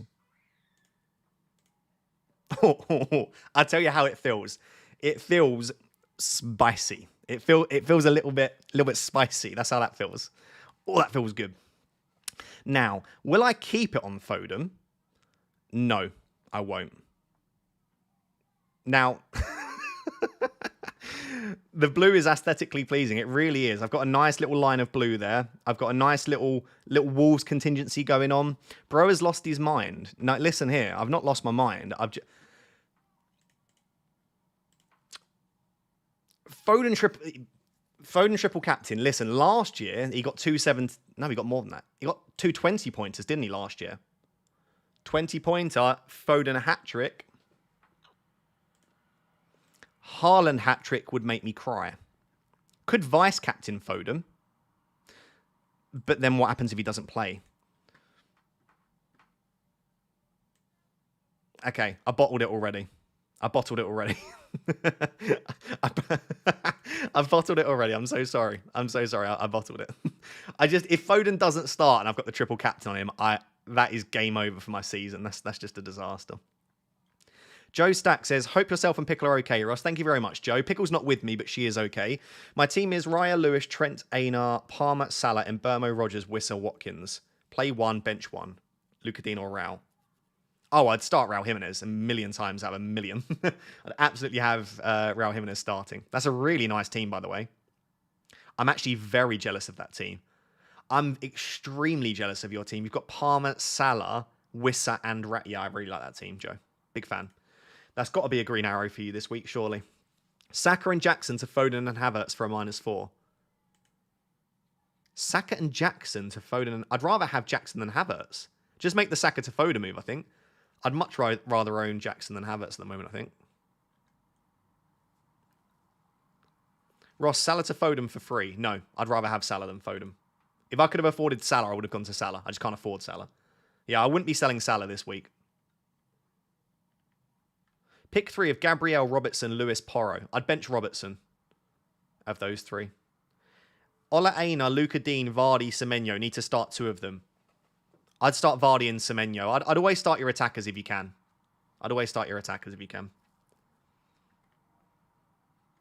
Start 8 Nuri or Mikalenko, Mavadidi or Savio. I'd start 8 Nuri and Savio there. Emin Chuckster says, hi, Ego. Currently boarding a plane to sunny Dubrovnik. Oh, I've wanted to go to Dubrovnik for a while now for the weekend, so sadly cannot watch the stream. Just want to wish you a great stream and game week. I hope you have a wonderful time. Let us know in next week's stream how the trip was, and I hope you have a good game week as well. Oh, I'd love to go to Dubrovnik. Sounds lovely.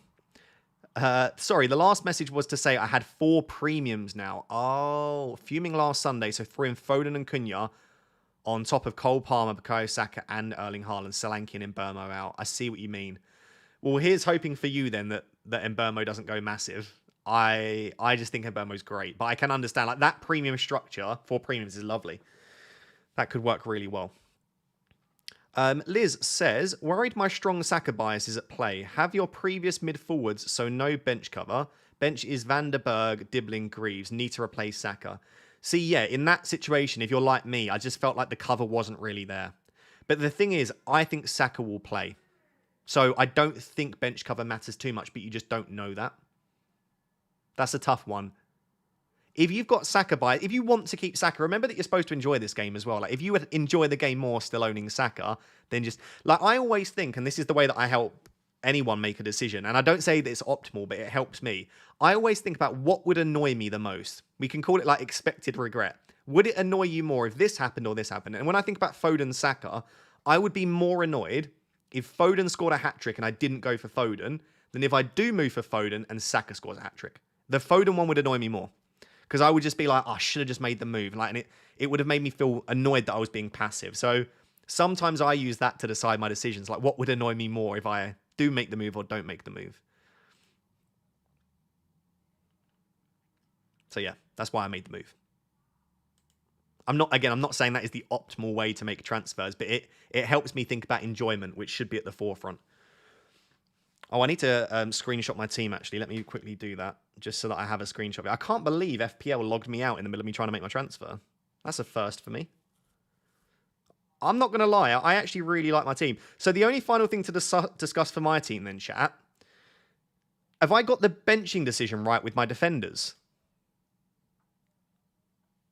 I don't know how to run a poll for who we should start. Do you know what? I can, actually. I don't think I'm going to start Davis because Ipswich stink. And as much as I love Leif Davis, I just think it's the right decision to bench him this week because Brentford are really good from an attacking perspective. So I'm going to ask, who would you bench? I need some help with my benching headache. Would you bench 8 Nuri against Brighton, Gabriel against Liverpool, or Van den Berg against Ipswich? Right, I've just put a poll in the chat. Can you help me out? I need to bench one of 8 Nuri, Gabriel, or Vandenberg. That is who would you bench? That poll is. So let me know who you would bench of the 3. I'm actually very tempted to bench Gabriel. So if you lot tell me to, then I might do it. Who knows? Hi, Ross. Hi, Ross. Would you do Trent to 8 Nuri and Maddison to Foden? Maddison was subbed at 45 minutes versus West Ham and played 73 minutes in the Europa League. Yep, he did. So he might not start this weekend, or would you take the risk and hold him? I think Maddison will start, but I do agree his minutes will be limited. But I kind of feel like Foden's minutes could be limited as well. In all honesty, the only reason I would do Trent to 8 Nuri is to allow you to get Maddison to Cole Palmer or Salah. Like, if it allowed you to do that, then I'd be very tempted. I'm not sure that it's worth making the moves just to do Maddison to Foden. Paul says, Ross, who should I start? My bench is the same as yours. I have the Lap instead of Cunha. What do you mean? Oh, were you saying should you start someone from your bench instead of the Lap? I'd just start the Lap, I think. If that's what you're saying, if you've got the same bench as me, but the Lap starting, I'd still start the Lap ahead of my bench options. I think that's what you're asking. I'm not sure, though. Hi, Raptor. How are you doing? Diaz to Palmer and to fund it, either Jackson/Solanke to Wissa Rao. Thanks a lot and wish you the very best. I would make the move.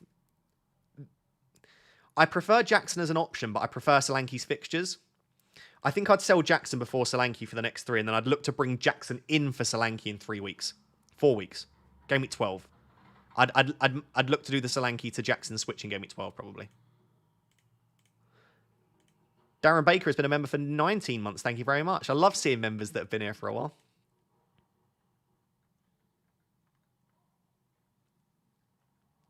Is this the final team, Ross? At the moment, yeah. Oh no, you're all telling me to bench Gabriel. Shall I do it? Shall I bench Gabriel? Do you know what? I'm going to show you why I don't want to bench Gabriel. This is why I don't want to bench Gabriel. Are you ready for this? It's very upsetting. Let me go back to game week 1. This is going to kill my computer doing this, but hey ho. Right. Game week 1, I started Gabriel for his clean sheet. Game week 2, I benched Gabriel for a 6-pointer. Okay? That's pretty sad. 6 points, it hurts. Game week 3, I started Gabriel and he gets 2 points. Game week 4, I benched Gabriel for his 15-pointer, which was nice. Game week 5, I benched Gabriel for his 7-pointer. That's nice, isn't it? All of my other defenders get me absolutely nothing other than Trent. Gabriel 7-pointer. So I've benched Gabriel 3 times this season for 6, 7, and 15 points. So I'm a little bit scared of benching Gabriel, I will be honest. But maybe it is the right decision, you know? Those Brentford forums that I read just put me off slightly, that a couple of people predicted Vandenberg might be benched. Put me off a little bit starting him. If I didn't have Raya, I probably would just start Gabriel, but it does feel a bit bad that I've got double Arsenal defence. You're not going to die if it backfires. That's the way I look at it. Yeah. Liverpool doesn't score. I think they will, though. Jack Redditor in the chat says Ipswich will probably score, to be honest. Yeah, this is true as well. I'm making it sound like Vandenberg's a banker for a clean sheet. Ipswich probably do score. In all honesty, I was discussing this with Frosty earlier in the week, and Frosty said he thinks all 4 of them concede, and I was like, yeah, same. I do genuinely think 8 Nuri, Gabriel, Vandenberg, and Davis all concede, which is why I've started the 2 with the most goal threat. 8 Nuri and Gabriel have the highest XG out of the 4 defenders, so I've just started the 2 of the biggest chance of grabbing me a goal, basically. Varen says, Ross, best Saka replacement. I already have Foden and don't have money for Palmer or Salah. Whisper it quietly and don't tell anyone I told you, but honestly, Bruno Fernandes isn't an awful pick. I also think the same about Garnacho. Other than that, I'm assuming you've got Brian Mbeumo. If you don't have Brian Mbeumo, he's the best. I would probably be looking at Brennan Johnson still, if you're not that interested in Manchester United assets. Havertz to Wood or Saka for Foden?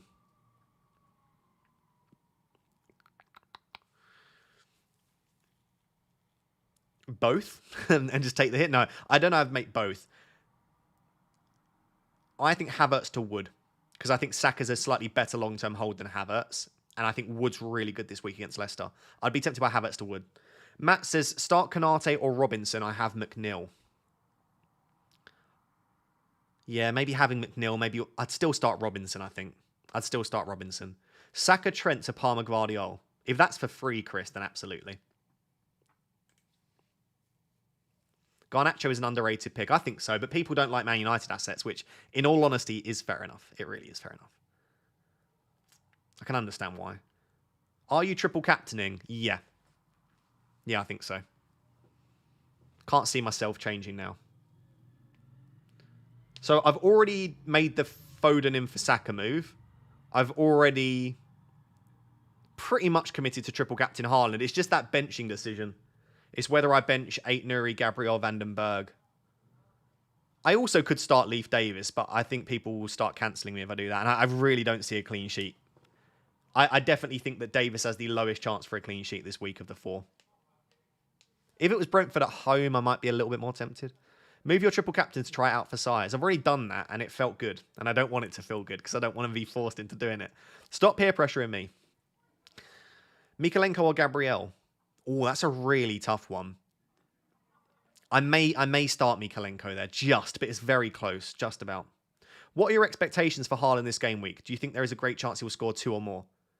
My expectations is a 13-pointer. And I know that's high expectations to have. I'm expecting a brace. If you offered me now 13 points for my triple captain, I'd take it. Because normally I get somewhere between 8 and 12 points for my triple captain. Like last year, I triple captained Haaland in a double game week and he got, 8, 9, 10, something like that. It wasn't a lot of points. I'd honestly take 13 now. Sun's heat map wasn't a H, it was an F. This is true. Triple captain for me usually is a very low upside chip. There have been times, triple captain KDB, Andy Martin will tell you all about it. Triple captain Salah, when he had like Norwich and Watford or something like that in a double game week, he got like, I think it was 27 or 29 points. So yeah, there have been triple captains that will go out there and get you 25 to 30 points. But it's very rare. Normally a triple captain will score you somewhere between 10 and 20 if you're lucky. If he blanks, he blanks. I don't really care too much for the triple captain chip. I feel like sometimes we overfixate on those chips. The free hit and the wild card, free hit and wild card are so much more important than we even give them credit for.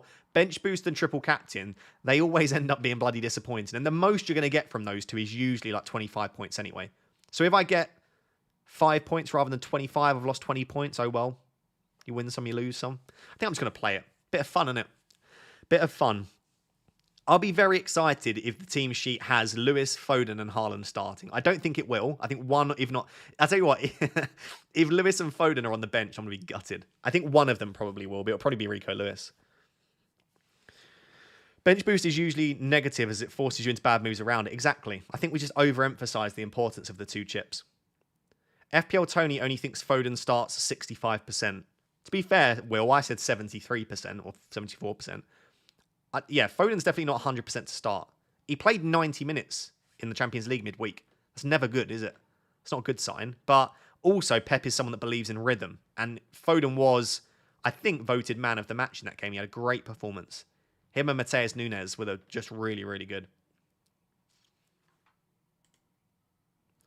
Jack Johnson says, hey Ross, love the pod with Simon. Thank you very much. Super insightful even away from FPL. Yeah, I really did enjoy that. I'll have to get Simon back on FPL therapy at some point. Also, I've got Aina and Lewis, so I've got to decide. I'm benching Gabriel or Trent. Ooh, I would start Trent ahead of Gabriel, Jack. I actually think clean sheet chance might be slightly higher for Liverpool, and also I think Trent is more attacking than Gabriel. Yeah, I would say Trent ahead of Gabriel for me.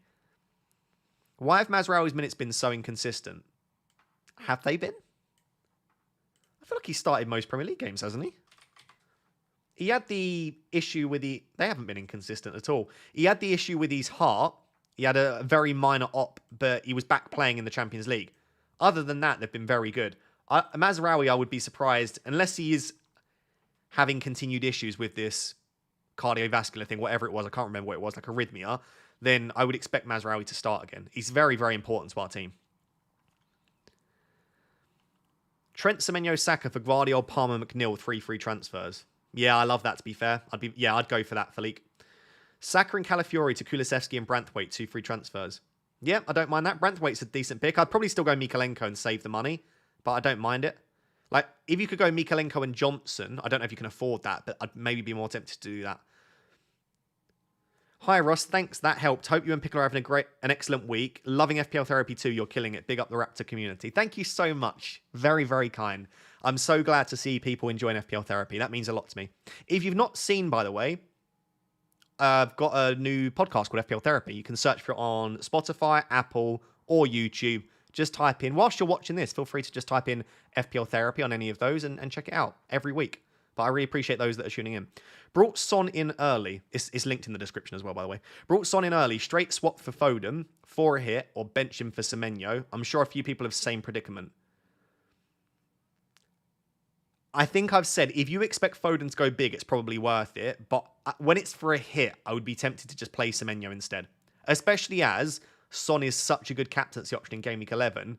I don't mind the idea of holding Heung-min Son. If it's for a hit, I would probably hold and play Semenyo. Thoughts on Eze? I have one free transfer. I would be fine rolling, but if not, Johnson and Garnacho and McNeil are all really good shouts around that price.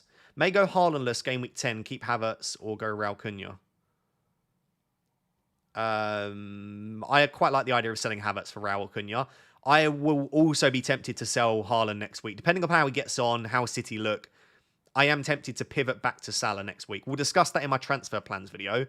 But with 3 free transfers, the temptation is there to do Haaland and Dibbling to Salah and a cheaper forward. I'm going to look at that in a bit more detail next week.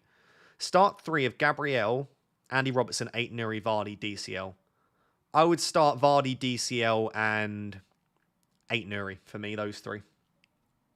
Hi, Ross. Just logged in. What's the update on Son and Saka?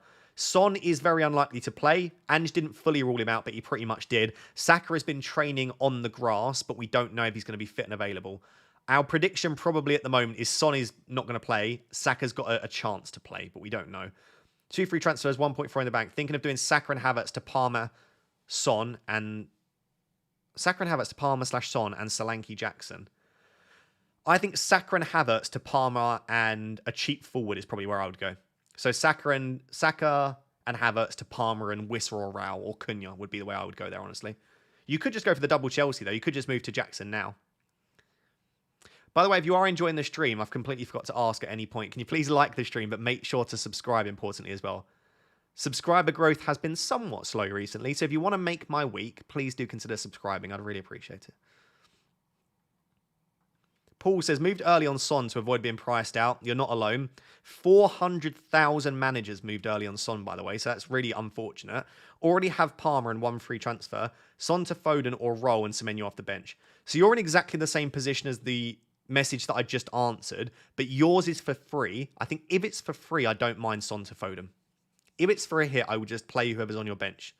So I think you've got a little bit more justification, Paul, to make the move. I'd be very tempted. Edward says, can only have 2 long-term, Cunha, Wissa or Raul. Long-term, Cunha and Wissa. Short-term, Wissa and Raul. I think you can wait on Cunha a little bit longer. The next 2 fixtures aren't perfect for Cunha. I think it's around 11, isn't it, that they start to really look good. Bob says, have a Son, Foden, Haaland, Trent set up. Should I do Raya to Flecken to fund Son to Palmer for a -4? Or downgrade Trent instead? Or keep Son? Oh, that's tough. That's very tough. I think I would downgrade Trent because I think longer term Raya is a fine hold. And I think you do want to take a little bit of money out of your defence. I'd probably downgrade Trent to fund Palmer. I do think it is worth moving to Palmer. I think you're going to want him. This is offering you a nice opportunity to do it. I just think I'd almost use it as an excuse. You've probably been sat there thinking, I'd love to bring Palmer in. Just use it now. Any early team news? No, but I don't know that we will get early team news. Isn't it Forest Leicester tonight? Who did you want early team news on? I don't think we are likely to. We're not going to get team news for tomorrow, obviously. Same team as you, except Solanke. Same team except Solanke, I have Wood. Okay. I'd rather your team. Then 2 free transfers, thinking Kulusevski for Saka and switch Cunha for Solanke. What are your thoughts? Or stick to Saka for Foden? I'd keep Cunha. I wouldn't sell Cunha. Yeah, I'd probably just do Saka to Foden, Dennis. Saka to Foden's fine. 3 free transfers, Havertz to Cunha or 5.5 million forward or roll. I don't know that you need to bring in Cunha this week. I think if you're moving for like Wissa or Chris Wood, they've got such a good fixture this week that I'd move.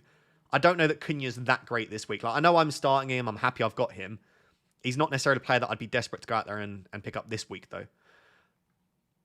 Right, you've got 25 minutes till the deadline, by the way. Really start thinking about your moves.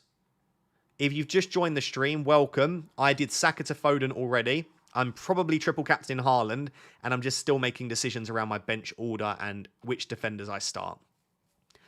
Hi, Ross, please. Sorry. Hi, Ross. Bench one out of these three. Gvardiol, Lewis, and Pedro Porro. I'm going to say that I would bench... I think I'd be tempted to bench Lewis, but that would be only on the prediction that I don't think he starts. If he does, it's a massive error. Maybe you just start Gvardiol and Lewis and bench Porro, because Gvardiol and Lewis this week, if either of them start, you'd expect Gvardiol will. They've got such high upside. I'd definitely start Gvardiol. He's the only one I wouldn't bench. So I'd bench one of Lewis or Porro. I'd start Porro and bench Lewis. But like I said, if Lewis starts, then that's a major error there, I think. Hey, Ross, please rate this team. Flecken, Lewis, Gvardiol, Van de Ven, Mbeumo, Salah, Rodgers, McNeil, Watkins, Haaland, Havertz. I'll give it an 8 out of 10. I love Watkins, love the Mbeumo pick. Backline's looking good with Gvardiol, Flecken. The only issues, but they're not issues at all, really. I'm not a massive fan of Van de Ven. I just think you could do better in that spot. And Havertz with the next 3 fixtures isn't perfect. So they're the only 2 players there, really, that I have any issue with. I love the fact that you've got Salah. Like I said, I really like Watkins. Haaland this week's great. It's a nice team. Johnson to Mbeumo. Yeah. Nope. Yes, for free. I think Mbeumo is better than Johnson, but I don't love selling Johnson. I'd like to get Mbeumo in alongside Johnson in an ideal world. But yeah, I do prefer Mbeumo to Johnson. Diaz to Johnson -4 or play Semenyo. I just play Semenyo. TRX says, should I bench boost with Gabriel, Saka, Leno, and 8 Nuri on the bench? Gabriel, Saka, Leno, 8 Nuri on the bench. No, especially with Saka being a doubt. Mbeumo, Salah, Johnson, Rodgers, Rao, Watkins, Wood, Lewis. That's a lovely team. I do understand why your bench looks quite strong.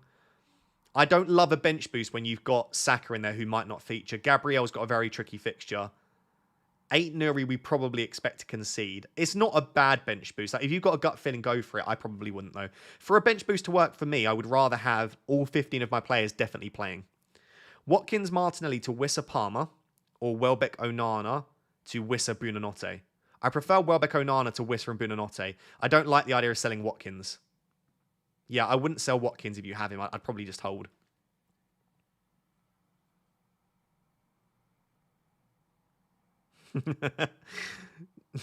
Chunks just messaged me. You put Foden in. Yes, it happened. I did it. I know I'm going to regret it. Foden's going to be on the bench. He'll get 10 minutes off the bench, get 1 point, but it is what it is. How confident are you on Foden playing? Not much, to be honest. Like 70%. Just vibes and fun, really. Oh, Leicester team leak. Whoa, Frosty has spammed the chat. Someone ban Frosty. Checking. Okay. Is it Sam Martin? Sam Martin FPL. Okay. If you're interested in the Leicester team, I don't know why you would be. Maybe, no, there will be people. Let me have a look. Twitter.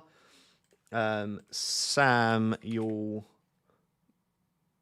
Oh, what is his thing? Oh, I don't know. Someone would have tweeted it probably. What? I hate Twitter. Like, you can't ever find the people you want to find. There we go. Oh, he's changed it to Sam. Here's the Leicester lineup. So, Buonanotte starts. Mavididi starts. Fast starts. Vardy starts. I think that's basically all of the... Oh, Justin starts. I think that's all of the assets that people would want to start, basically.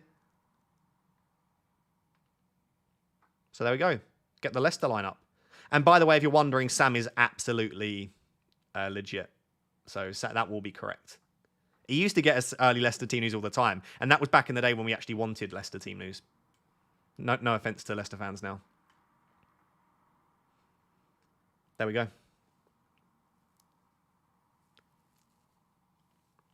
So yeah, it is their strongest team, to be fair. How much money do you have in the bank? I have 0.9 in the bank, I think, with 2 free transfers. Yeah, 0.9 in the bank with 2 free transfers. So I could make a number. If I could do Lewis to Gvardiol, I'd be tempted. Because I really don't think Lewis starts, sadly. I've got to start him. Though. If people are saying, why are you starting Lewis if you don't think... I've just got to start him on the off chance that he does start. But I don't think he will. I'm thinking next week, by the way. I know we've got 20 minutes till this deadline, but next week I'm wondering if I do Dibbling to Salah, I then have in this Haaland spot here 8.1 million. So I could even move a little bit early on Jackson if I want to make that move next week, because he's got Man United next week. And as much as I love my club, it's not an awful fixture. And then the other option is I just go for a cheaper player, but I got all the way up to 8.1. The other thing I could do is make a couple of moves. I could downgrade another one and try and get to Ollie Watkins back in that spot. But I think in all honesty, I could just move for Wissa or Raul Jimenez or something like that. And I'd still have 2.2 in the bank. So I'm tempted to pivot back away from the Haaland draft back to Salah next week. But we'll discuss that next week. Let's see how Haaland gets on against Southampton at home. Oh, God, the lag. This is why I shouldn't be using my computer. Use it as little as possible. So, yeah, just under 20 minutes until the deadline. Just under 20 minutes until the deadline. Thanks to Son, it's Mavadidi time. Mavadidi will surely come good sooner rather than later. Where did we land on Triple Captain Haaland? I'm going to play it. Triple Captain Mbermo, I don't mind it. Bench one of Trent, Mikalenko and Semenyo. I'd probably bench Mikalenko from those options there.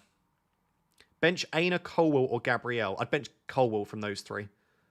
Maddison or Brennan Johnson if money isn't an issue. Still Brennan Johnson for me. I think his minutes are as secure, more goal threat. I think I'd bench Johnson. Sorry, I think I'd buy Johnson rather than Maddison. Team locked in. Have a great weekend, everyone. Let the points and pints flow. Thank you very much for the super chat, Shazam. And yeah, hopefully, fingers crossed, we get a bloody green arrow. Could do with it, to be honest. Saka, Semenyo, Havertz to Cunha, Garnacho, Palmer. Oh, if it was for free, it's just a yes. Do you know what? Even for a -4, there's such a nice set of moves, Lewis. I would do it. Saka for Foden or Havertz for Raul or Salah and Raul for a -4.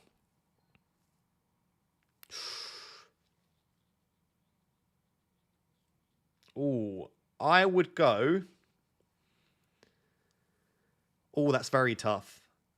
I quite like... I tell you what, I quite like Salah and Raul for the -4, Tom. I do quite like that.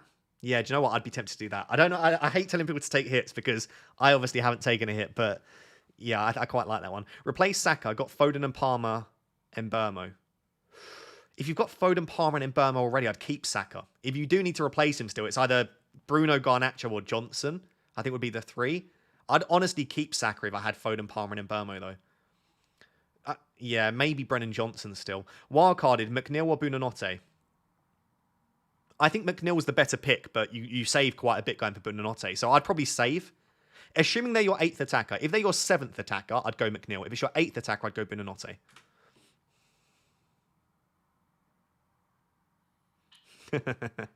Stormsy's listening to the deadline stream. Good to see you, Storms. Help. Have 3 free transfers and can't get Foden as I already have 3 City. Okay. Not ideal, but I don't think Foden's a must-buy, to be honest. I love him, but I don't think he's a must-buy. Can't figure out the best transfers. What to do? Edison's such a troll, isn't he? Edison, Lewis, 8 Nuri, Porro, Palmer, Rogers, Mbermo, Johnson, Haaland, Solanke, Wood, subs, Martinelli, Vandenberg, Davis.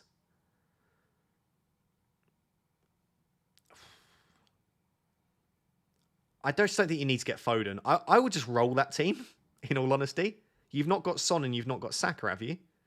I mean, you could sell Martinelli if you wanted to. I just think you just leave it. That's a lovely team.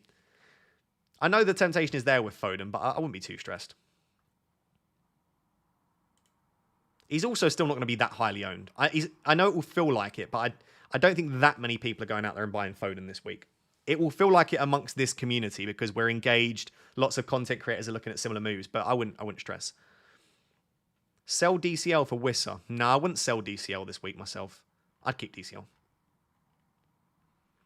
You've got 15 minutes till the deadline, by the way. Make sure to get your teams locked in very soon.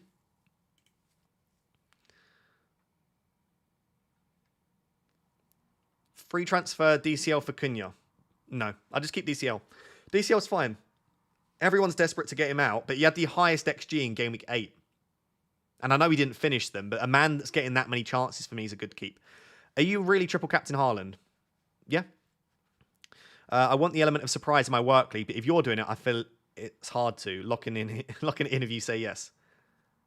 I wouldn't necessarily do something or not do something because I am or I'm not doing it. But yeah, I just think that given the fact that we're probably likely to get fewer double game weeks this season, if you want the justification very briefly, we think that this season, rather than there being the normal like 4 or 5 double game weeks, we're probably only going to get 2 or 3, unless there are various postponements for famous people dying, other issues we might not know about, or weather. Unless we're going to get postponements due to random events like that, we think it's only 2 double game weeks this season. And remember, you've got the bench boost, free hit, mystery chip, and triple captain. Assuming the mystery chip is something you'd want to play in a double game week, which you would expect, you've got 4 chips for 2 weeks. So you might need to play the triple captain in a single game week this season. And so if that is the case, and we don't know that for sure, this feels like a good single game week to play it. Is basically the justification. There you go. If a 1 free transfer and got Haaland, triple captain, and Palmer, Saka and Havertz to Salah and Jimenez for a -4. Yeah, I'd make those moves, Mo. I wouldn't normally recommend that, but that's just such a nice set of moves. I'd do it. Start Kai, McNeil, or Rodgers.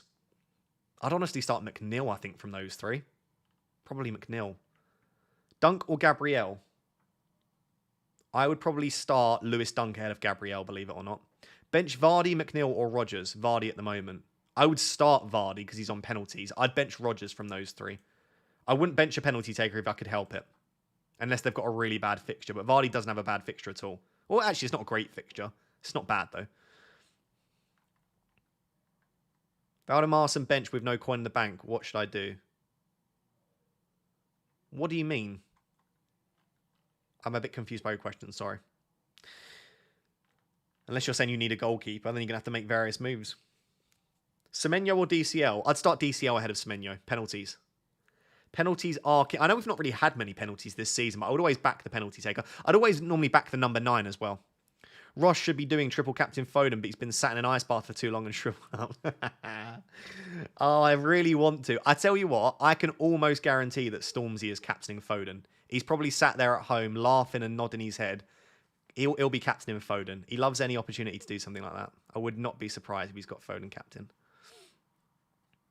Would you start Mikalenko or Robinson? I would start Robinson. No, Robinson just because he's got more attacking threat. Mikalenko's not actually that attacking. He's probably going to go out there and get multiple attacking returns in the coming weeks, but data-wise, I think Robinson's a little stronger. Delap to Rao. I actually don't mind that. Yeah, don't mind that. Son or Foden? What do you mean? Son's injured, Foden's not, so Foden. Porro or Robinson? Porro. DCL or Rodgers? DCL. You forgot to captain Foden, bro. Stop it. Stop it. Is Saka still out? I think Saka will play, but I don't know. I don't have a clue. Sadly, we didn't get any news. Arteta said he's been training on the grass and that they'll basically wait and see. So we didn't really get much info. Foden might be benched. Yeah, absolutely. That is the risk that you take with Foden. Even last season when Foden was player of the season, I still didn't feel comfortable that he'd start every week. You just never know with City and with Foden, especially given that he's had a very slow start to the season. So yeah, absolutely Foden could be benched. I will take that on the chin if that happens. I'll accept it. I'll accept it. Why not captain Mbeumo? I just think Haaland is a slightly better captain. I do think Mbeumo's a very tasty captain, though. Don't get me wrong.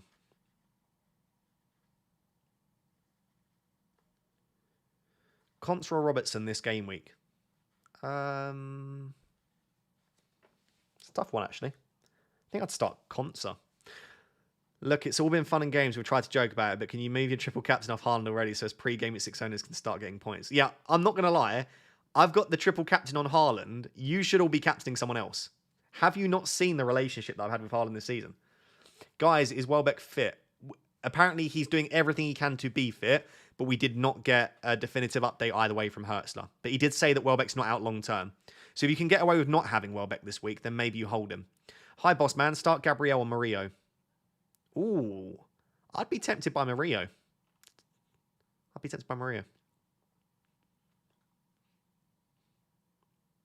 No Haaland. Okay. Who to captain from Watkins, Foden, or Palmer? I'd be so tempted by Foden, And then who to bench, De Ligt or Gabriel? I would start Gabriel De Ligt, I think. Then drop one out of Bruno, Havertz, Rodgers. Okay, I would captain Palmer just about ahead of Foden, but it's very close. I would bench De Ligt and I would bench Havertz out of those options there. FPL Raptor, can you give my stepdad Chris a shout out, please? He loves you and watches you every day. Big shout out to Chris. Thank you very much for watching. I appreciate it. Oh, is my camera gone? No, it's just my computer lagging. I've now got various things that can make my cam lag. Oi, Egg, give us some Wissa news. There is no Wissa news. He wasn't even mentioned in the presser, which is good. It means he's probably still fit. Whether he starts or not, I don't know. Play Gabriel or Konate? Gabriel for me. Got more attacking threat than Konate. You've got 10 minutes until the deadline. Make sure you're starting to think about locking your teams in.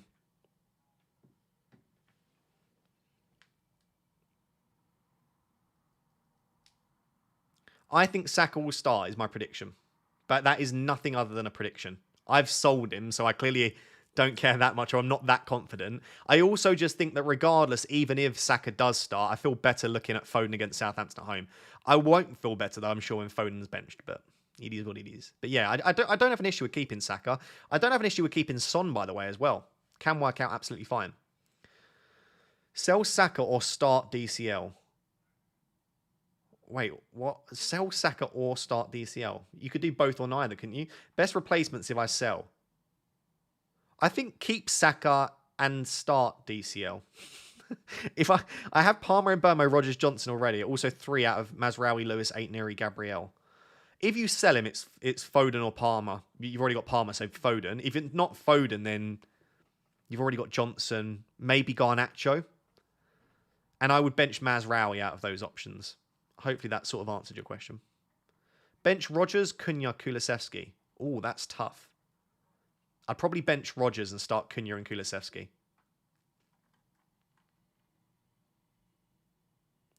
I've literally frozen and can't decide between Strand Larsen and Wissa Rao. Frosty, just think about what would annoy you more when it pops up on your phone and you don't have them. Strand Larsen, Wissa or Rao scoring. Like what in your head? What in your head would annoy you more if it went against you? That's the way I mean. Ross, do I bench Rodgers or McNeil? Chat, Pickle wants to know, should she bench Rodgers or McNeil? Who would you bench? Rodgers or McNeil? Spam in the chat who you would bench. I will tell you once the chat comment because I don't want to bias their opinions. Who would you bench, Rodgers or McNeil?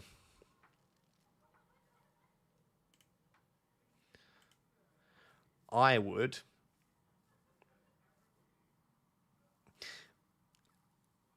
I'm just going to let the chat do their thing first. So what I would do is I would bench Rodgers, but I think Rodgers has more chance of scoring a goal. McNeil has more chance of getting an assist, but I just think that McNeil overall has been doing slightly more in recent weeks.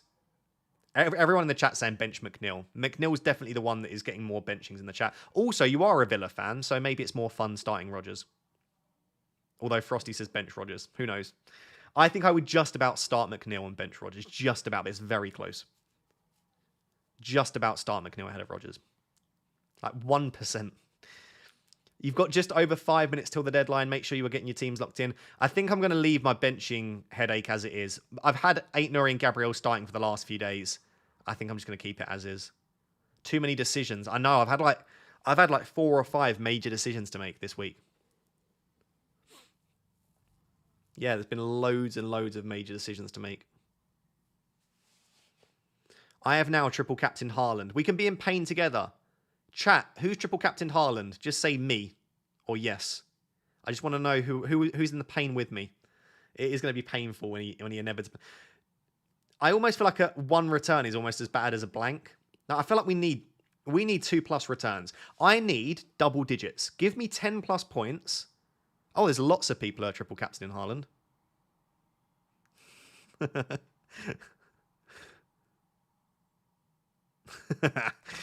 Oh, I really want to know what Stormzy, send me your team as soon as the deadline's done. I'm very interested to see what it is. Nanaraptor said me. Nanaraptor has got the triple captain activated. When Nanaraptor does something, you listen. FPL Cats is also doing it. Good to see. I like it. Do you know what? I feel like we're in this together. Do you know, if your triple captainship isn't activated... Do it. Do it. Let's all be in the pain. I'm joking. Please don't. Please don't hold me responsible for Haaland blanking. I can't deal with any more hate associated with Erling Haaland. Don't hold me responsible at all. Guaranteed hat trick. Oh, it would hit like absolute crack if Haaland goes and gets a hat trick. I haven't got a single return from Erling Haaland this season. Do you know how wild that is? The man broke scoring records, and I've not even got an assist from him. I've got nothing. Zilch. He owes me 15 goals this game. You know? Jay says, I took out -8 for Palmer and Son. Do you think I should reverse Son for a -16? What? You took out Palmer for... I'm so confused, Jay. Sorry. Should you reverse Son for a -16? I'm a bit confused by the question. At this stage, if you've got the bench cover to just keep Son, I'd probably just keep Son. If you don't have the bench cover, then you've got to take the hit, I guess. Foden's getting the hat-trick this week. I'm so sorry, Ross. Frosty, if Foden gets a hat-trick, I'm still loving life. I'm still loving life. Haaland doesn't do assists. This is true. Yeah, that is very true, isn't it? He just does the goals. Is that my camera gone, or is that... I actually think that is my camera this time. I'm trying to work out what on earth's causing the lag this time. You'd think I have a better setup by now, wouldn't you? But I don't. Hey, Ross, selling either Gabriel or Havertz to afford Eze, as I'm going to the Palace game as a fan. Oh, very nice. I respect it, Will.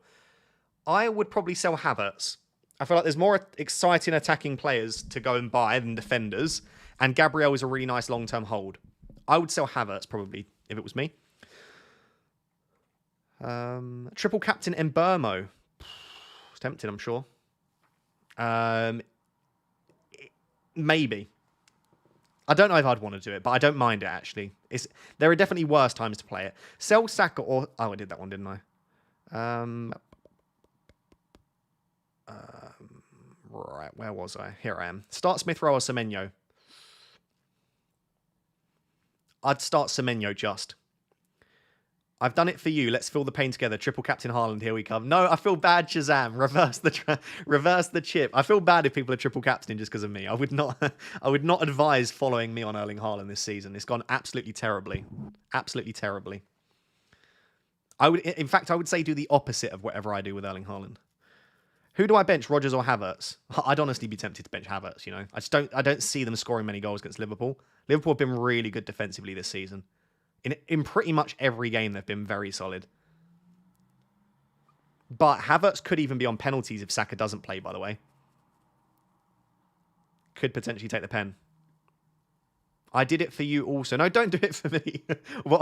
Oh no, what have I started? Do not triple captain just for me. I repeat, do not triple captain just for me. I do not want to be held responsible for his blank. Mark my words, Haaland will score 2 goals only. I will take 2 goals. I will take 2 goals. Chat, what would you be happy with in terms of triple captain points? What would you be say, yeah, do you know what? I'll take that. I would honestly say 10. 2 minutes till the deadline. Yes, sorry. Less than 2 minutes until the deadline. Make sure you get your teams locked in. Make sure if you want a triple captain that the chip is active. I'm going to check on the app to double check that it is definitely active.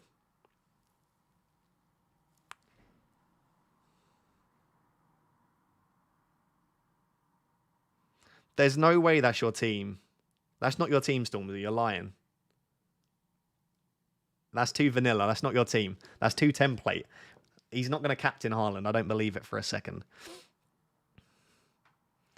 2 goals, 10 points plus, 12 points plus, 12. So 12 would be a goal, an assist, and full bonus. That's what 12 points is for an attacker. Okay, fair play, Storms, fair play. Yeah, 12 points is a goal, an assist, and full bonus points. Triple captain Foden. If you've got the bottle to triple captain Foden, I love it. I'm going to go triple captain Haaland. I'm going to go triple captain Haaland.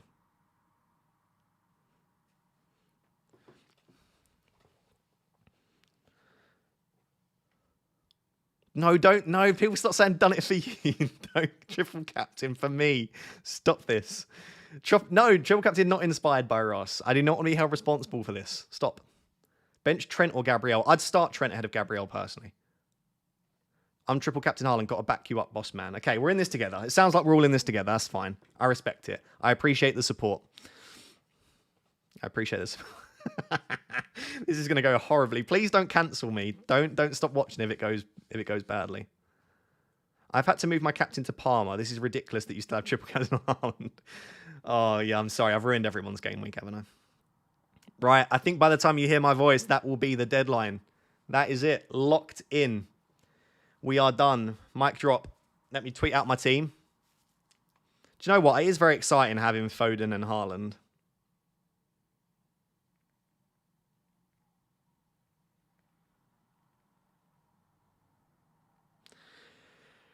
Whew.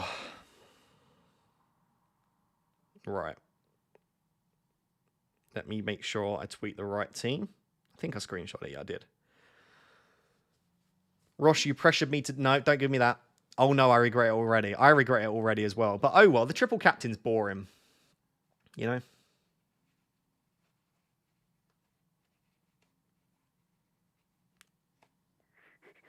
Right. Post.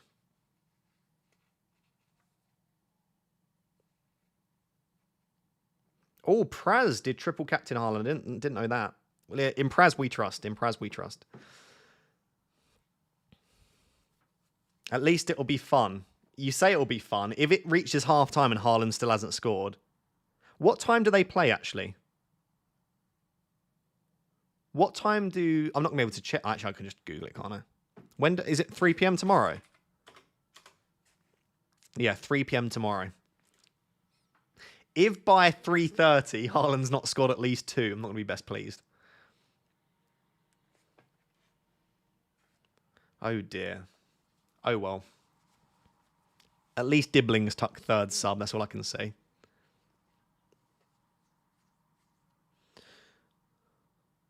I know the risks and I'm risking with you. Let's do it. Let's do it. In this together. In this together, chat.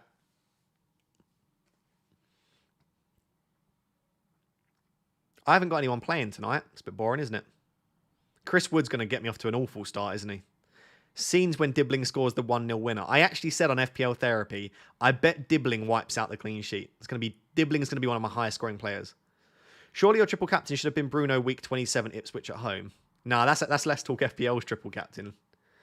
I love Bruno from a football perspective, but I try not to extend that same bias to FPL wherever I can. By the way, I do still think he's good. Pickle team tweet. Has she tweeted her team? Pickle, have you tweeted yet? Let's have a look. She's normally sat next to me, but she's busy this weekend, so just me alone. No, she's not tweeted her team yet. I think she is going to keep SAKA. I think she's rolling and just triple captaining Haaland. So I think it's this team. But she's going to tweet out probably in a bit. But I think it's this team with triple captain Haaland. And she might have changed her defense. I don't really know. All honesty, I'm guessing. What's the weekend's plans, Ross? We miss Pickle. Nothing really. I'm honestly so... I'll probably say overwhelmed. I've got so much going on. It's crazy. I think I can tease this much. I can't tease much beyond this. But next week, I'm recording a YouTube video with the Man United first team. So my head is in preparation for that because I'm going to be at Old Trafford with the United first team recording videos. And also, my PhD's kicked it up a notch. So I kind of just need tomorrow to relax for once. I'm just going to not really do anything. And I need to catch up on a few things as well.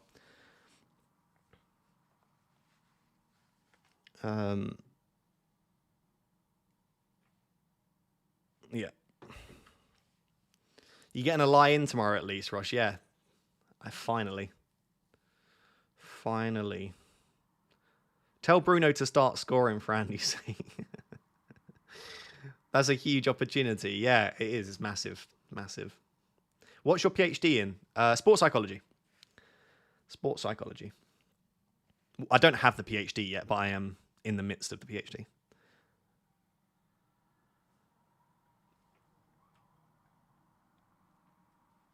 I had scrambled eggs today, Ross. Are you proud of me? I'm so proud of you. Scrambled eggs slap. Bit of avocado, seeded bread. Beautiful. Here's a little tip for you. On your scrambled egg, a little bit of smoked paprika. Goes lovely on. Eggs with smoked paprika. It's a little Little tip for you. Pickle's tweet. Did Pickle finally tweet? Or are you telling her to tweet? If she's not tweeted yet, she's a terrible content creator. Okay, she did. So, triple captain, Haaland. Yeah, and then it was... Did you... Yeah, okay, yeah, rolled the free transfers. Head was a bit scrambled this game week.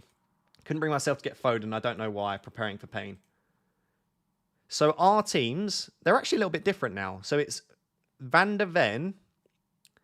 Oh, you started Rodgers as well. Okay, fair play. So it's Van der Ven, Flecken, Saka. Is that it? Then yeah. So Van der Ven, Flecken, Saka versus Gabriel, Raya, and Foden. I feel like your team's better. I've got double Arsenal defense against Liverpool. Oh, you benched Gabriel. Jesus. Third bench. Last time we chatted, I'm sure you were... Maybe I've just made that up. I don't know why I thought you were starting Gabriel. I feel like I'm going to regret starting double Arsenal defence, in all honesty. Frosty tweet. What's your terrible team? I don't even know what you did, to be honest. I'm actually interested. Frosty. That's not how you spell Frosty, is it? Frosty. Right, what's Frosty's team? Is this it? Move my captaincy to...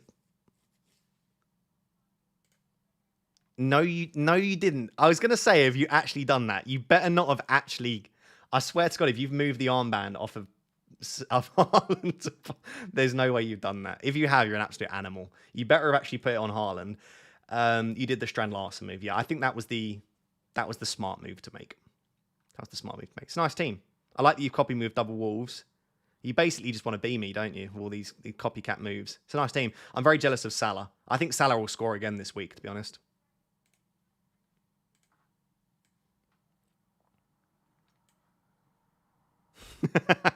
Ross, not going to lie, I was doing laundry and trying to get dark stains from some T-shirts from doing that laundry, so I didn't pay attention.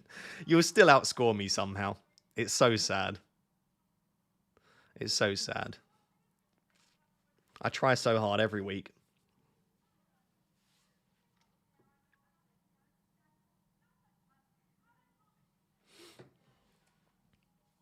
Feels like another troll week incoming. I bloody hope not. I could just do with a very good week, you know? Please. For the love of God, please give me a good week. Leicester versus Southampton prediction. Do you mean Leicester versus Nottingham Forest prediction? Probably Forest 2-0. 3-0. Forest have been very good this season, haven't they? Andy said he makes 50k per stream. How about you? That's crazy. I only make 30k per stream. Can you imagine? There probably are some like Twitch streamers out there that make 50k in a stream. Some of like the big dons that like get like constant like massive donations coming in. 50k. Can you imagine? Oof. Vardy brace. You think Leicester are scoring? Interesting. I hope so, because I don't have a Forest defender. They've just been so good defensively. Leicester 2, Forest 1. Interesting. All right, I hope Forest score.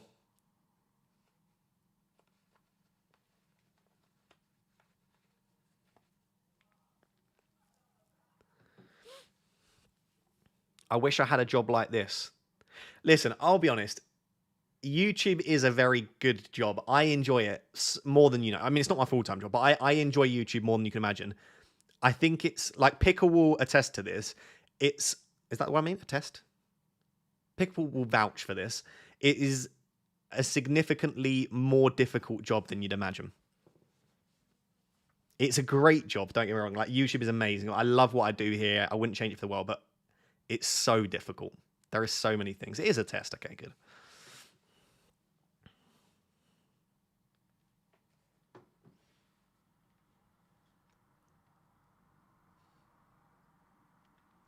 What swayed you to triple captain in the end? Just a bit of fun. I can't be...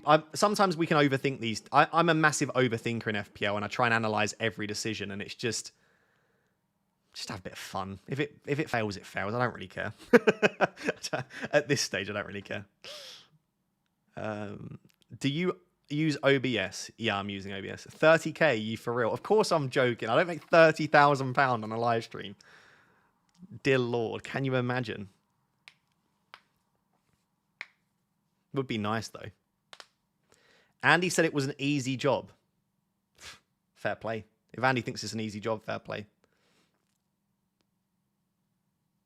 Doing specifically FPL on YouTube seems a lot more difficult than other genres. There's like, here it is. If anyone even cares about being a YouTube content creator.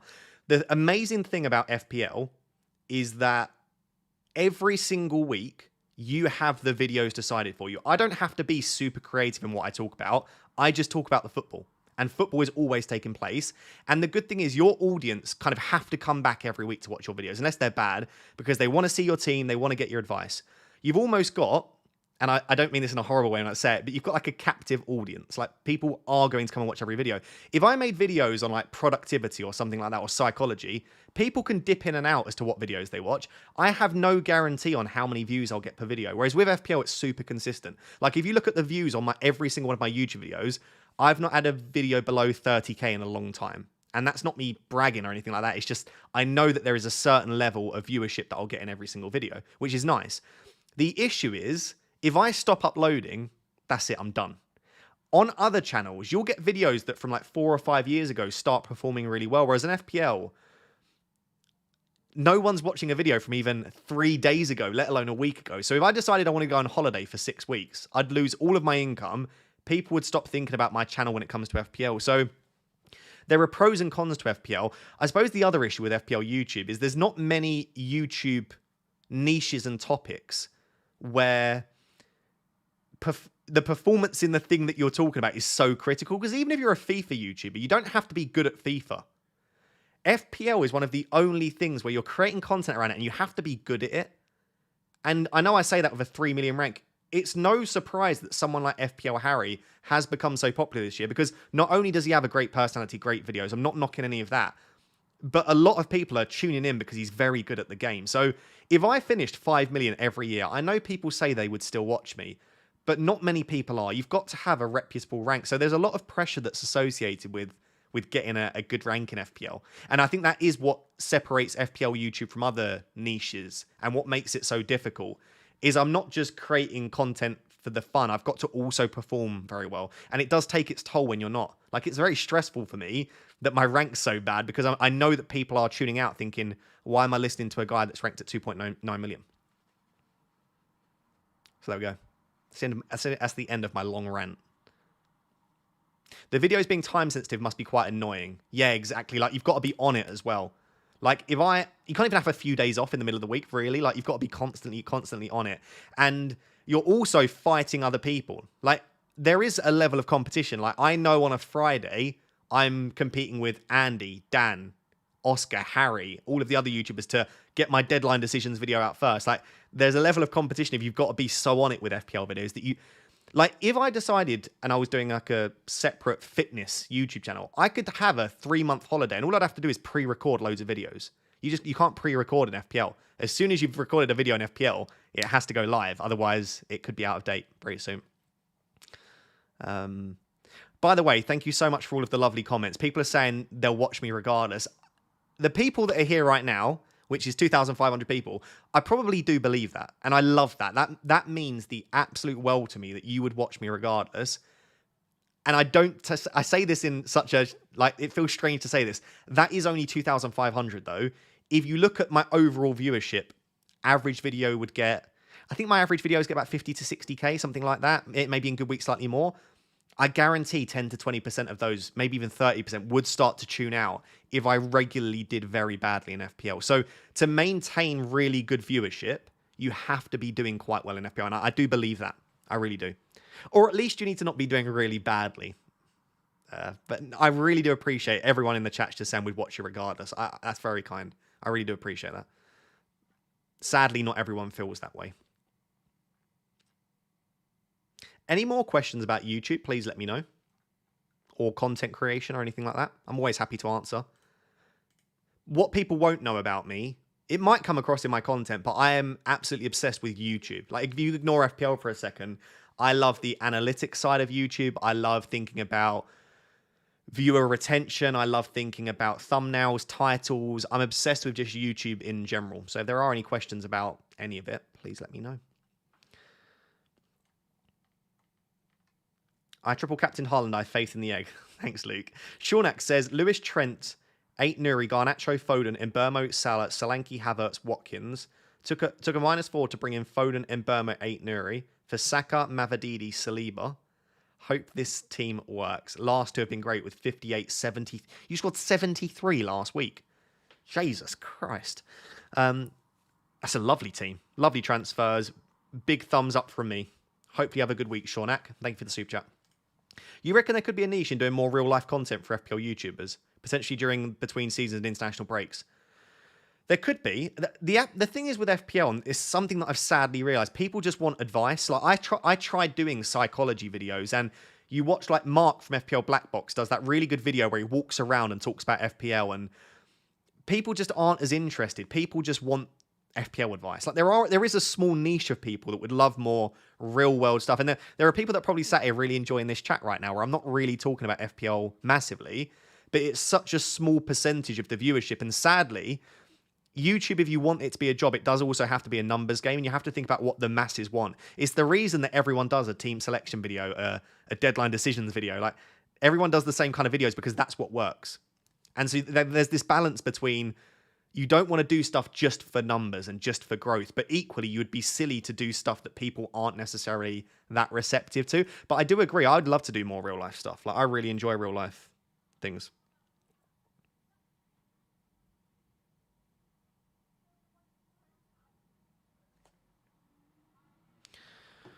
Right.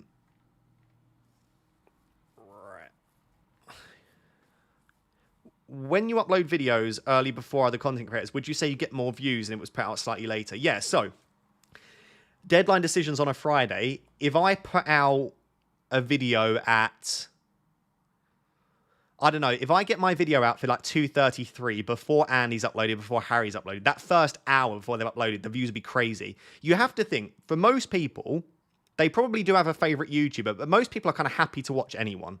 Most people, you might not be one of those, but you might say, if Harry's video's there, I'd watch Harry. If Mate's video's there, I'd watch Mate. Like, you might not matter as much to you. If you log onto YouTube and you've got a video from Andy and a video from Harry, and I've not uploaded yet, you might watch their videos. You might then be sick of FPL. Like, not many people would watch back-to-back FPL videos. So by the time I've uploaded, if everyone else has already uploaded, I do find that people are less likely to click your video. So yeah, absolutely. Lineups are out. Okay, we'll quickly check the Forest lineup because that was the one we didn't have.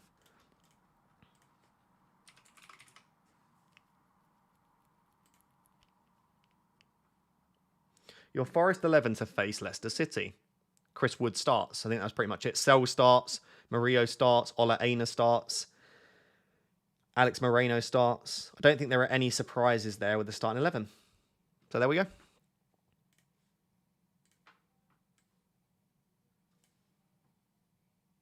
Chris Wood brace. I wouldn't be surprised in all honesty. What's the CTR your thumbnails usually get? I think it's like 20% when a video first goes out-ish. And then within a day, it drops to like 5% because people won't watch old videos in FPL. So it's very difficult to know what the CTR is because it fluctuates. How do you balance studies, fitness, and YouTube? I've always said that you can't be everything to everyone, right? So I don't balance, I'm not going to lie, I don't balance my studies, fitness, and YouTube perfectly. I'm not a superhuman. So you just have to choose what is the most important thing to you. The two most important things to me are family and my partner, and then YouTube. So I choose YouTube as, of the remaining things after my partner, which is FPL Pickle, who I love very much, my family, I would choose YouTube as the most important thing in the world to me right now. So that means that sadly, studies do have to be sacrificed. It means that if I can't go to the gym because I need to record a video, the video takes priority. You guys might not have noticed, but I don't miss uploads. Very rarely, if ever. Like, I just don't do it because it has to take priority for me. Like, I'd rather go to sleep at 4 a.m. than not have a video out. It therefore means that fitness-wise, I've not grown muscle in a long time. I'm in okay shape. I look fine. I'm happy with it. But I can't grow the level of muscle required because I just can't go to the gym as much as I would like to. It also means that my PhD isn't doing quite as well as it could be if I wasn't doing YouTube. But you just have to prioritize what is important to you in life. And so those are the things to me. Love your longer videos. Thank you. I appreciate that. Some people do, some people don't. You are my favorite FPL video creator. The last video on therapy with Tobes was great. Thank you very much. I really appreciate that. I'm glad you enjoyed the therapy episode. From my previous super chat, clarifying, Game Week 8 was 58, Game Week 7 was 73. That's still ridiculous, mate. They're two ridiculously good scores. I wish my scores were that good. I love you. I love you too, Pickle. You should know that I enjoy coming back to your videos despite your rank. Can't put a finger on what it is, but if I had to put one word to your channel, it would be human. Your reason for success. I mean, you guys tell me. You're the ones that watch me. What do you think is the reason that you come back? I do think that... I'll tell you what. I think I'm very honest. And I think I show you pretty much every side to me. Like, there's no other YouTubers that are sat here right now talking about YouTube, their personal life. And I don't... Like, at this stage of the stream... If we're talking about money and AdSense, very, very kindly, a couple of people have just super chatted me there. Because of the amount of people here, and because the super chats have stopped, I don't really make any money by being here right now. I just do it because I want to. Like, I enjoy it. I love being here with you guys right now. So maybe that is it. Maybe it is the more, like, honest, candid side of stuff that people enjoy. Maybe it's my bald head. Who knows? Not that you see the bald head very often. The bald head doesn't come out very often. There it is. The hat's normally on.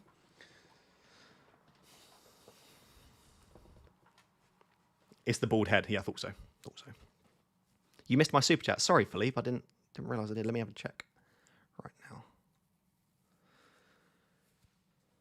I wasn't fishing for compliments, by the way, because now I've got loads of compliments that have just come in. I wasn't doing that deliberately. Oh, sorry, I have, didn't I? Ross, been watching you for about 1 to 2 seasons, and I could just tell by the way you talk that you are a really good person, and that's why I mainly watch you. Thank you. I appreciate that. I'm glad that comes across on camera. Even if you are 8 million in rank, greetings from Argentina. Big love to Argentina. And thank you. I appreciate that a lot. I'm glad that comes across on camera. It's difficult, isn't it? Do you know what? I actually met someone the other day and they said it was surprising how much I was like I am on YouTube in real life, which is nice to know. Because no one... Well, actually, that's a lie. People definitely fake a persona on... I don't think any of the FPL guys fake personas, but it's nice to know that it carries across what you see then. Why do you always wear the hat backwards? 2 reasons. I don't think a bald head's great to look at, especially with a green screen. The green you can see on my head, it sort of reflects a little bit. And I don't know, I just don't think... It's not to do with even self... What am I... Like, insecurity as much. It's just like, I don't think it looks as good on camera. And then if I wear it forwards, it doesn't look bad, but I think it's more rude. Like, you're sort of hiding my face. Like, I will wear my hat like this in real life sometimes, but I don't know, it feels a bit more rude on camera, which is... Honestly, before I started wearing my hat like this on YouTube, I'd never wore my hat backwards in real life. But I just started doing it on YouTube, and I was like, I quite like that. I've got another hat here. I've got my McLaren hat. Anyone big up to Lando and Piastri? This hat doesn't fit quite as well, but it's not bad. This hat looks much better this way, I think. Maybe not, actually.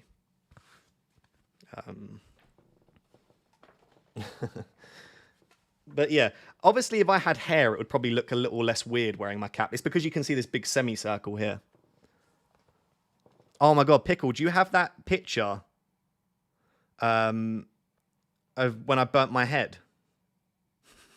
You did send it to me at some point, but I don't know if I'd be able to find it. Pickle, if you can find that picture where I burnt my head, I'll show you, chat. Stick around. There's a picture where I wore my hat like this in the sun and I burnt a semicircle in my forehead. So badly. Are you bald by choice? Like, do you shave your head? I do shave my head, but I am very bald. You could probably see it, actually. Where is it? Like here. Like, that's receding. And then I have a bald patch as well. I'm very, very bald, but I also shave it. But like, I don't try and... It was about when I was probably like 21, 22, and I just decided, like, I'm going bald. I need to own it. I didn't want to be one of those people, and no disrespect if you are, where I was like combing it over to try and hide the bald patches. So yeah, I just decided to shave it. It was the best decision I ever made. I feel much better with a shaved head. Yeah, sadly. I don't know if Pickle's still watching to send me the picture, but if she is, I'll send it to you. I could try and find it, but it would take me blinking ages to try and find that picture, I think. This is peak content. Should I get a hair transplant? It was always my hair and my teeth that I was most bothered by, but I had Invisalign and then some composite work. I'm very happy with my teeth now.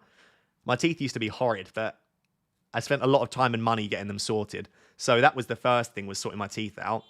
I honestly don't feel the need as much to get a hair transplant, but it would stop me from having to wear a hat constantly. It's the one thing. Where did Salah get his? Probably Turkey, right? Isn't that where everyone goes? Or is that for the teeth? Is that for both? Could you imagine if one day though I just rock up with a full head of hair? It would not be good. Show us some old pics with hair. I think I've done this before, but yeah, I'll grab some. How did you get the name Raptor? It was Toronto Raptors. As an F1 fan and not a McLaren fan, would you like Leclerc to win the championship? I'm a Ferrari fan and a Leclerc fan. So yeah, I would like Charles Leclerc to win the championship. Charles Leclerc is one of my favourite drivers. So. How much did the teeth cost? So I had Invisalign for a year, and I think that was £4,600. I know it's a lot of money. The Invisalign was £4,600. Invisalign are, if you don't know what they are, they're like see-through retainers. It's like they're like mouth guards almost, like aligners. You just pop them on. I had those for a year. That was £4,600, and then I had some composite work, which is basically just reshaping some of the teeth. They just add little bits so that they're shaped better. That was like a couple of thousand. It was like $6,500 to get my teeth done, which is a lot of money.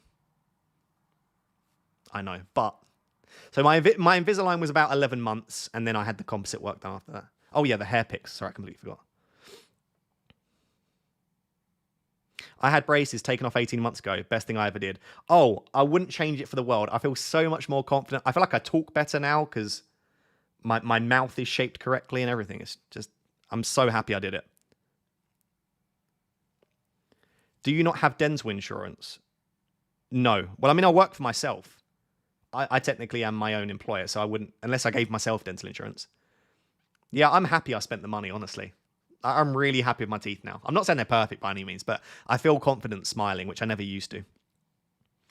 Mate, sorry to spam, but do you recommend a PhD? My university have offered me a fully funded one, but I'm unsure. How do you find it? It's very, very long. It's hard work. The only reason I would do a PhD, for two reasons. If you need it for your career, or you are truly passionate about the subject that you're studying, I would not do a PhD for the sake of doing one, even if it was fully funded. I would want to really be passionate about what I do, or I would want it to be important for my career. Why the glasses? To see, but also I just feel like my face looks really naked without my glasses now. I love my glasses. I really enjoy having glasses on. I'm weird like that. That's not that bad, to be honest. I've got to go in for an implant in a few weeks, and that one tooth alone will probably cost me $1,000, if not more. Oh, wow, yeah. Apparently my teeth are relatively healthy, which is nice. Where is... Do you know what? I might be able to find a picture of what my teeth were like before versus after. Let me have a look.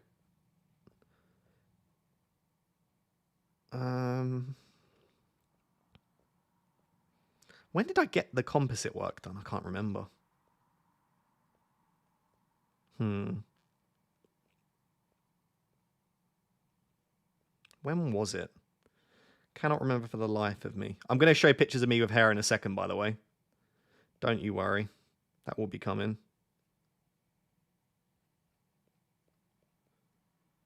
I honestly can't remember when it happened. It was before then. I've had this for ages. Sorry, I was just scrolling through my phone. It's not very... Oh, here we go. I don't know if you're going to be able to see that. So this was before the composite work. So this was after the Invisalign, but before the molding of the teeth. So you can see why it's important to just like reshape the mouth. Don't know why I'm showing you my teeth, but just in case anyone's interested. That's what the teeth look like now. Right, now I was getting pictures of me with hair, wasn't I? Because people wanted to see that. Honestly, I never had much hair, to be honest. Can you get composite bonding without initially doing Invisalign? You can, but you've got to be careful because you want your teeth to be the right shape when you bond them. But you can get composite bonding without the Invisalign, yeah. I agree. I floss every night. Absolutely. Definitely worth doing. I also got a tongue scraper the other day without sharing my dental hygiene too much with you guys. I got a tongue scraper the other day for the first time. I always obviously brush my tongue, but I wanted to try out a tongue scraper, so bought one of those. Honestly, I feel like brushing works just as well, so probably not worth the investment, but...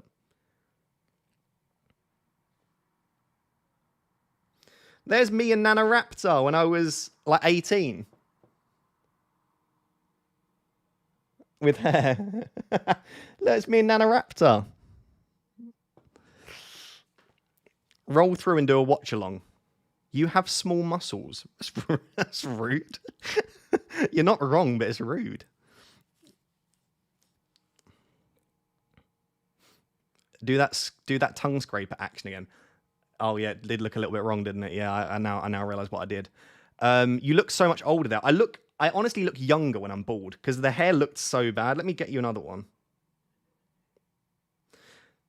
You can see how it was receding, and that was when I was like 17. The green screen makes the water look really weird, but you can see like the hair was never good. Oh god, it's terrible. It's terrible. It was never a good haircut. My hair's never been particularly strong. I'll be honest, chat. It's never been a positive of mine. There's me and my sister when I was 17 there. I was 17 there. That was me with hair. You've got a fatty, sir. What are you calling me fat? This was me without my beard, again with my sister. You can kind of see that's me. That's hair, no beard, and no glasses. I was 14 there. 15 there. 14 or 15 there. I think I look better... Oh, my phone froze. I think I look better bald. I honestly do. Now the old slab head's out. Best decision ever, honestly. It was something that I should have done probably before I did, but... Our sons are doomed. My granddad was bald by 20. Yeah, Pickle, we've got no chance. Our babies are going to be bald AF. You should shave your beard off at some point. Go nice and smooth. I would look terrible with that. Well, maybe not terrible. I wouldn't look great without a beard. You kind of look creepy with hair. Sarah, that's rude. No, I do understand what you mean. That's fair. Bald looks better. I think I look better. But thank you, chat. Let's get the bald head out. Some love for the bald head. I'm very lucky. I've not got a terribly shaped head. You know, like some people have really strangely shaped heads. My head is fairly like an egg. You know, that's why people call me the egg. But it's very eggy.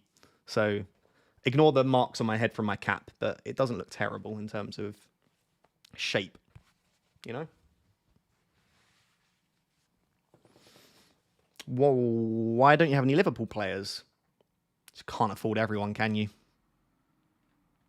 How often do you shave? My head? Every 5 days or so? 4 or 5 days? My mum said C-section. I was a C-section baby. That's why the head is shaped so well, you know?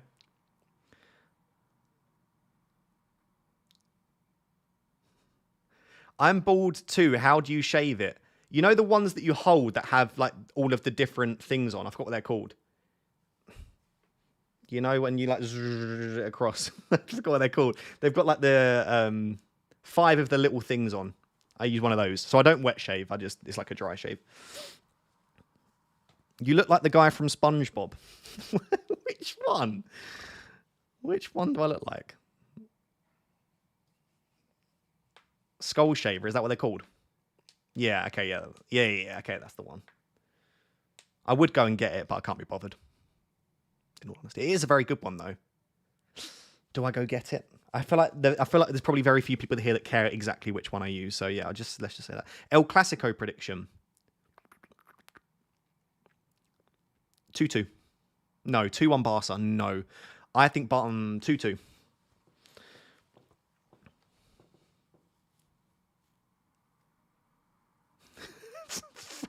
Frosty's comment. Our first one was forceps, second one was Venthouse, and third one was natural. The first two, Venthouse? I don't even know what that means. Third one was natural. The first two look like baby aliens. Yeah, this is why. Thanks, Mum. That's why I got a nice shaped head. Rosh, you could use your shiny scalp to reflect signals and guide boats back to the shore. It's just rude. I'm not going to stand by the coast and just direct light. Oh my god, it is a bit shiny, isn't it? Oh dear, you've got a point.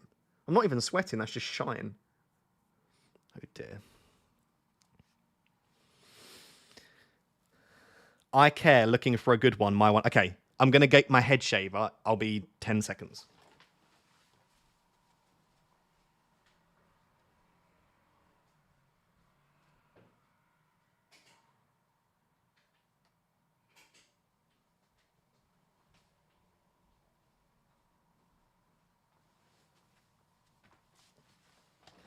I don't think it says what the brand is, though. It's Remington. It looks like this. You know? Should I do a Should I do a live? Should I do a live shave? You actually can as well, because this one doesn't make a mess. It goes like into the thing. Shall I live shave my head? What do these live streams turn into? ASMR. ASMR shave. I can put the mic to my head and be like. Listen, if anyone from Manscaped is watching, I can do various live shaving, if you know what I mean. No, I can't. I would get demonetized, but are they loud? Yes, very loud, actually. You're usually naked, though. Pickle, can you not expose me like that? I'm not. Chat, she's lying. She's lying. HD zoom on the camera. No, I'm not. I think I actually can zoom. Does my camera zoom when it's plugged in? Oh, it does. Wait, I have to duck a little bit. Like this. Oh no, my camera's so zoomed in. Chat, you never see my face this big. Hey. Hi, how we doing? Oh god, I need to one second. I'm so close to the camera now. Oh no, it's it's the wrong way. There we go. It's a Remington RX5. There we go. Someone's found out. Yuck, zoom out. Rude. Zoom back out, my poor eyes. I feel like it's part of the experience. Shave the beard for content. Oh my god, I did that once. It was awful. Do you remember on my YouTube channel last year I had to shave off basically my entire beard? I was shaving my beard on setting 6 and I dropped the razor. And because the thing was still on, I just picked it back up and started shaving again. But where it had fallen, it fell to setting number 1. And I just shaved a massive hole in my beard. So I had to go like really short. Do you gamble on footy? No, I don't gamble. Just don't want to lose my money, really. Not because I've had bad experience with it. I just don't want to lose my money. And I always do lose my money if I do it. So I don't think I've placed a bet in... I used to do it a little bit when I was younger, like 4 years, 5 years. Is the stream normally 720p? Yeah, I just can't... I can do 180, but my computer already struggles. I don't feel like it's worth the additional risk, you know? Cool Batman chair. Thanks. Yeah, it's a Secret Lab Batman. This was like £400, this thing. It is very nice. I do like it. It is very comfy. When are you guys tying the knot? Who knows? I'm going to do an FPL-themed wedding. Oh, my handle came off. Don't worry, they're magnetic. Games updated. We'll be curious to see Haaland's ownership, for sure. For sure. Website's back up. Last time people said this, it wasn't, and then I refreshed and I couldn't access my team or anything. Oh, here we go. Leif Davis comes back into the starting 11. Oh, does he?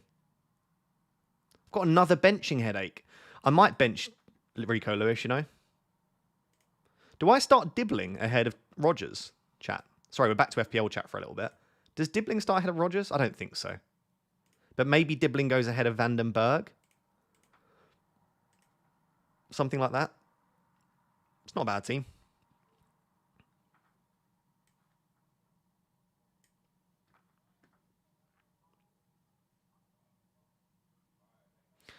Do you go away every international break? No, I'm not FPL Harry. I haven't been on holiday for an international break ever. No, I stay at work. I stay and work. I do FPL therapy during the international break.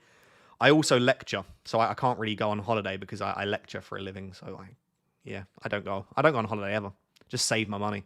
Actually, that's a lie. I spend my money on Uber Eats, but after spending my money on Uber Eats, I save my money.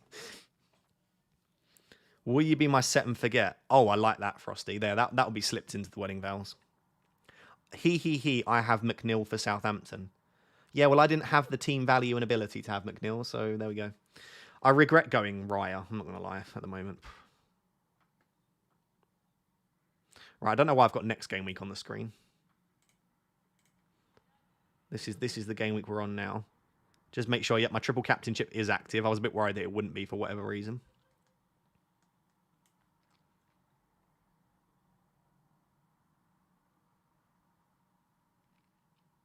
You lecture pupils in uni, then you lecture us online. I literally spend my entire time talking at people, not even talking with people, talking at people. Like, I'm just lecturing you now. Go to uni and I lecture them, and it's just lecture, lecture, lecture. I then lecture FPL pick. I'm joking, I don't. You should host an FPL party. I did an FPL meetup last season. It went really well. But it would be in Nottingham if I was to do it, because that's where I live, and I can't be bothered to host it elsewhere. But maybe I could do another meetup in Nottingham. If anyone would attend that, that would be nice. How old are you really? I'm 27. What's your lecturing style? Honestly, like it is in the streams. My lectures are terrible. I swear. I wear my cap half the time. I wear Crocs when I lecture. I do what I want. My lectures are really relaxed. I think it's a nice environment and atmosphere for the students. Birmingham. Yeah, we could do it in Birmingham, actually. I'd still do that. Ross, just so you know, you're the only FPL YouTuber who streams I enjoy, just because you're so chill and I like these chats after. I appreciate that. I like these chats after as well. I'm a big fan. That being said, I probably will end it relatively soon, but I still enjoy them nonetheless. I need to grab some food. I don't know what to have, to be honest. I'm not even that hungry. I will be honest, I had a McDonald's for lunch, so that's why I'm not hungry. Do any of your students have a better rank than you? Yeah, probably all of them. Probably all of them. Is it mandatory to lecture alongside your PhD? No, it's actually quite rare. It's quite rare to be able to do that. Do you need a PhD to start lecturing undergrads? You do, unless, as per me, as part of your PhD, they offer you the ability to lecture. But usually you would need a PhD to lecture, yeah.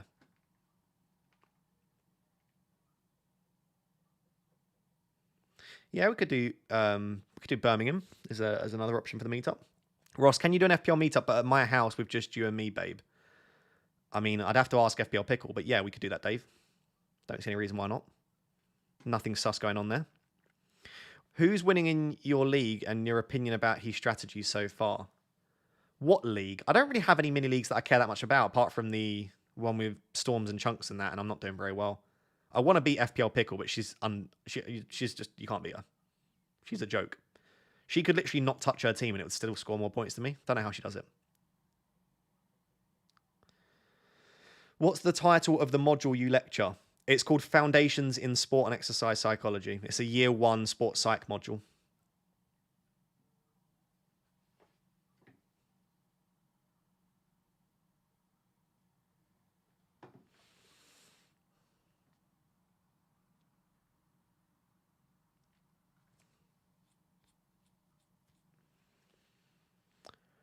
Ross, what's the goal with your PhD? Are you going to become a therapist? No, I'll probably become a full-time YouTuber at the end of my PhD.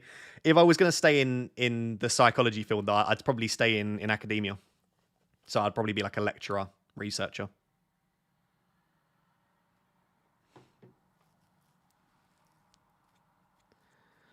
Which uni do you lecture at? Nottingham Trent University.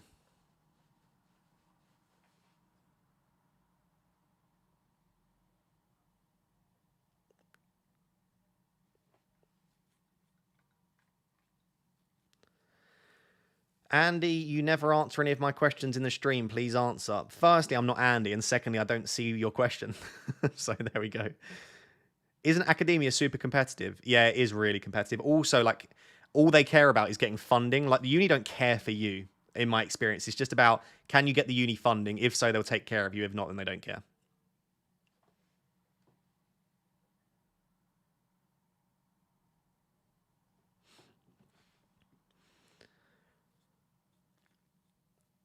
Isn't Nottingham Trent notorious for having sex? I don't know. I'm a lecturer and PhD student in a relationship. I wouldn't know. I don't think so. Well, it might be. I wouldn't know that. If you had to pick a second captain, who would it be? Mbermo. Foden or Mbermo. Probably Mbermo still. He is not annoying at all, but sometimes he explains things to me when I just didn't ask. Wait, what? Why are you beefing me, Pickle? What was the question that you've responded to? What's the most annoying thing Ross does? What is this? Listen, you know the whole mansplaining. It doesn't exist. I don't do it, but sometimes I will explain things when I'm not sure if you understand. It's not mansplaining. It's just explaining things, you know? Sometimes you got to do it. I'm not a mansplainer. Thank you, Jeremy. She's livid. FPL Pickle is rattled. We saw her in the last stream. She's rattled once again. She can't help herself. Nothing here is perfect. Thanks, Mum. See, that's what you should have said, Pickle. You should have said what my mum said, which is nothing he's perfect. Not starting coming up with all these things that you don't like about me. Oh, it's all getting exposed now, Pickle. It's all getting exposed. Ross, we understood. Stop mansplaining. He's not mansplaining. He's just a man who explains. Thank you, Dave. You understand. I'm actually a huge fan of you, by the way. I don't really know how you manage all of this. Anyways, have a good day, night, luck. Thank you. Oh, thank you very much. I appreciate that. I didn't read that out properly at all, but thank you for the message. Is Pickle your missus? I bet she has a better rank than you. Yeah, she does. She's like 400k, 500k or something like that. It's too late now, Pickle, to say nice stuff. It's too late now. It's too late now. Did he just mansplaining? What were your GCSEs? I can't remember. Are you asking what my grades in my GCSEs were, or what were the actual GCSEs? I can remember the grades, but I can't remember the actual topics for the life of me. Well, I could, but it would take me ages to think. Can't be bothered. They were more humanities-based, though, like psychology, sociology, English language and literature, history. I'm more of a humanities kind of guy. I did biology as well, chemistry, physics. I think you had to do. I didn't do what was it? It was like advanced science and things like that. How do you remember the grades but not the subjects? Because I'm 27. I did my GCSEs like 12 years ago, 11 years ago. I've just learned that GCSEs are numbers now, not letters. Yeah, it's gross. It's gross. Have you ever done drugs? No, I have not. I have not. I didn't drink alcohol until I was about 18. I was like completely against it. I was like, I'll never drink. And then I obviously went to uni and I drank a little bit, but I still don't. Last time I had alcohol, long time ago. Actually, that's a lie.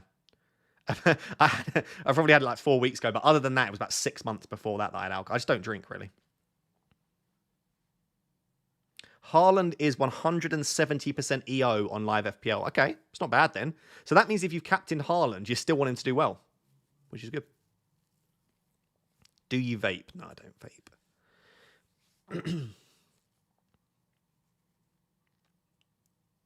That is weed-induced hair loss.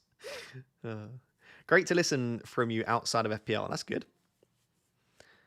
Alcohol makes you feel sluggish for days after. Yeah, this is the issue. Like, you don't just lose the day that you're drinking. You lose the day after and sometimes the day after that.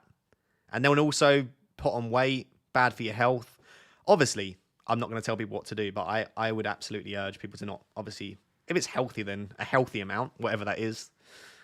I don't feel like I miss out at all. So I need him to be benched, right? Frosty, there's no way you didn't captain Haaland. You captain Haaland. I hope you did. If you captain Palmer because of me, that's so funny. There's no way you sabotage your season. What's your diet like, Ross? You seem to eat quite healthy. Oh, probably not, mate, honestly. I eat a lot of Uber Eats. I try my best to eat healthy, but I probably don't manage to maintain that.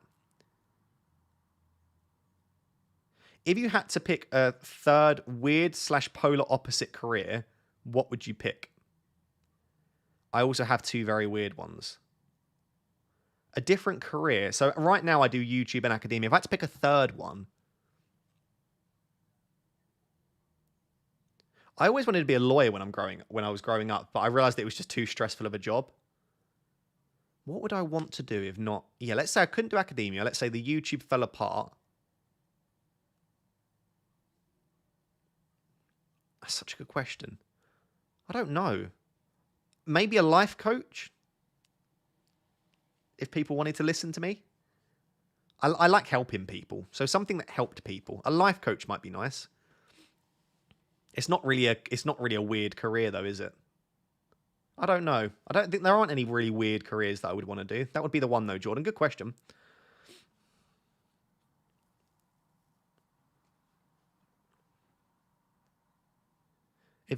Pickle said, if anyone feels like they are struggling with alcohol or anything like that, you can always message me. Pickle's been through her own struggles and is out the other side of that now. But yeah, take Pickle up on that offer if anyone feels like they're struggling. Become a professional mansplainer. Outrageous. Fancy playing left back for Man United? I could do. You'd be a great humanistic counsellor. Thank you. That's very nice. Yeah, I could be a counsellor. Yeah, it's true. I don't know if I have the qualifications for that, though. Like, with being a life coach, you're less likely to come across the things that a counsellor would around mental illnesses. And whereas I find mental health a very interesting topic and something that I like understanding, I probably don't have the qualifications. Uber Eats delivery driver. I'd just eat everyone's food.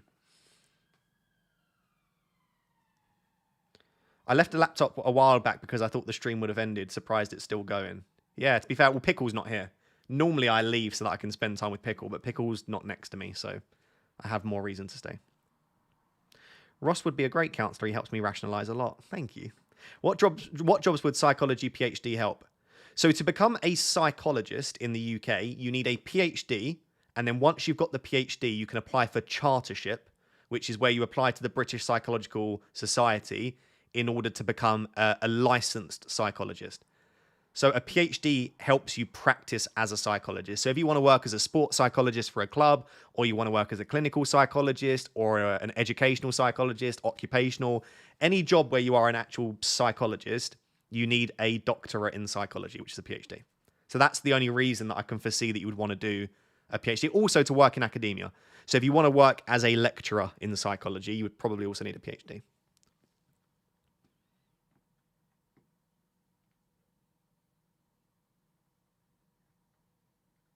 Become a real football manager. I'd like that, but I definitely don't have the qualifications for that. I haven't got any of my coaching badges.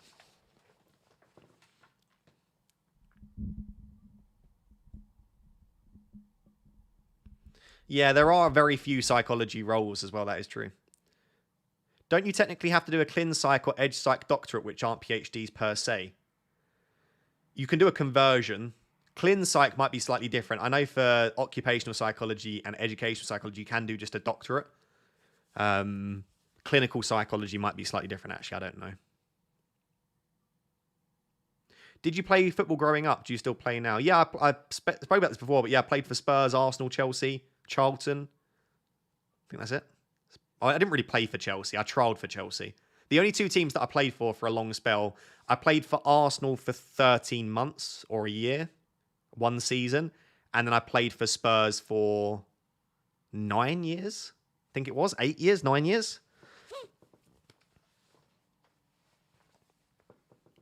Yeah, I know. Went from Arsenal to Spurs. Both North London clubs.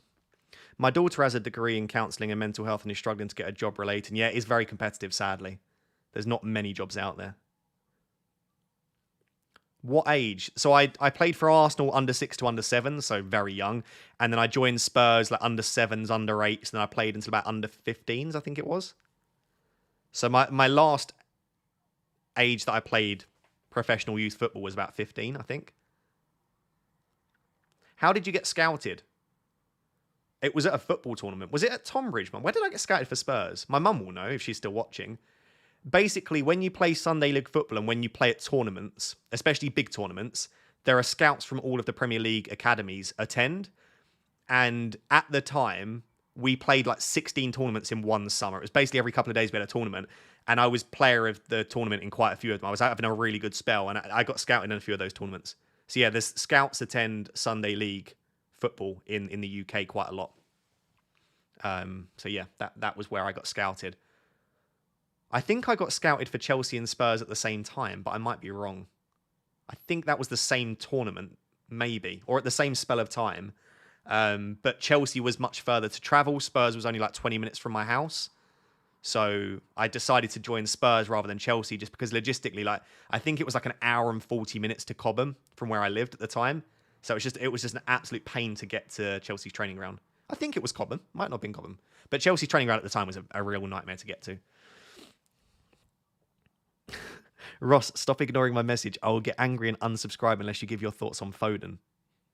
He's great. I brought him in, but the deadline's gone. What thoughts do you want?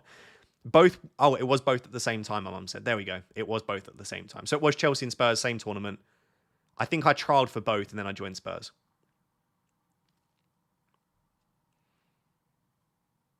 How come you had to stop football? There were two reasons. Firstly, injuries. I was injured constantly. I might not have made it anyway. I'm not pretending that I was like the best player at Spurs at the time. But secondly, I just didn't enjoy it. I remember I just used to come home crying every night when I played football, which is crazy. Like, you think you're playing at like the highest level, you should love it. It was just too much for me. And I feel like I didn't have the mentality to become a professional footballer. Like, it wasn't my everything. I loved education. I loved being with my friends. Like, I feel like to make it as a professional footballer, it has to be your absolute everything. It wasn't for me, so I just didn't enjoy it. I didn't enjoy it enough. So yeah, injuries combined with just not enjoying football, I think was enough. So I left technically. Technically, I quit, but there probably was a good chance that later that season I might have been dropped anyway. So I left before I could be dropped, basically. Where did you play? I played left wing or left back. Left back for 2 seasons, left wing for 6 seasons. Rumour has it Walker Peters was quaking when he saw you. Actually, when I played for Spurs, Carl Walker Peters wasn't even that good. He was a tricky little winger that didn't have much of an end product. And then when I left Spurs, he became a right back, and the rest is history. Right now, you'd argue he's one of the better fullbacks in the Premier League. He's brilliant. But he wasn't that good when I was there. Where did you live near Tottenham? I lived in Loughton, but Spurs actually train... They might still train there. Well, no, they don't actually. They train in Enfield now. They trained at a place called Chigwell, which is where we used to train at Spurs. So we only lived like 20 minutes away from the Spurs training ground, which was really useful.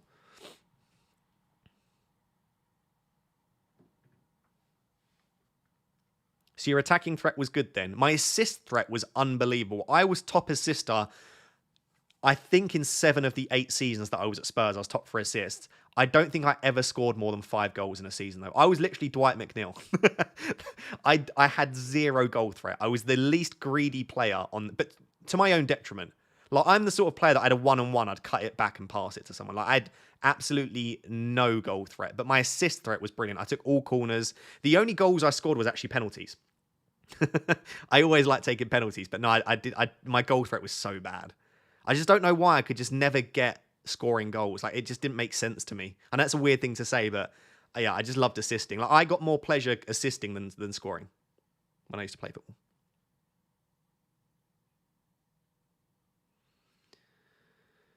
So yeah. Right, chat. As much as I've been loving this chat, we've now been going over 3 hours, which is like throwing it back to the old school streams, and I'm hungry.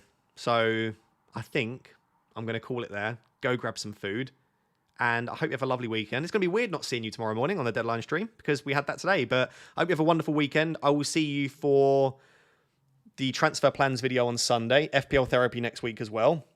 I appreciate you all very much for being here. And thank you for entertaining me with all of these lovely questions. And yeah, hopefully you found it enjoyable. But I hope you have a wonderful weekend. And I will catch you again very soon. Bye, guys. Love you.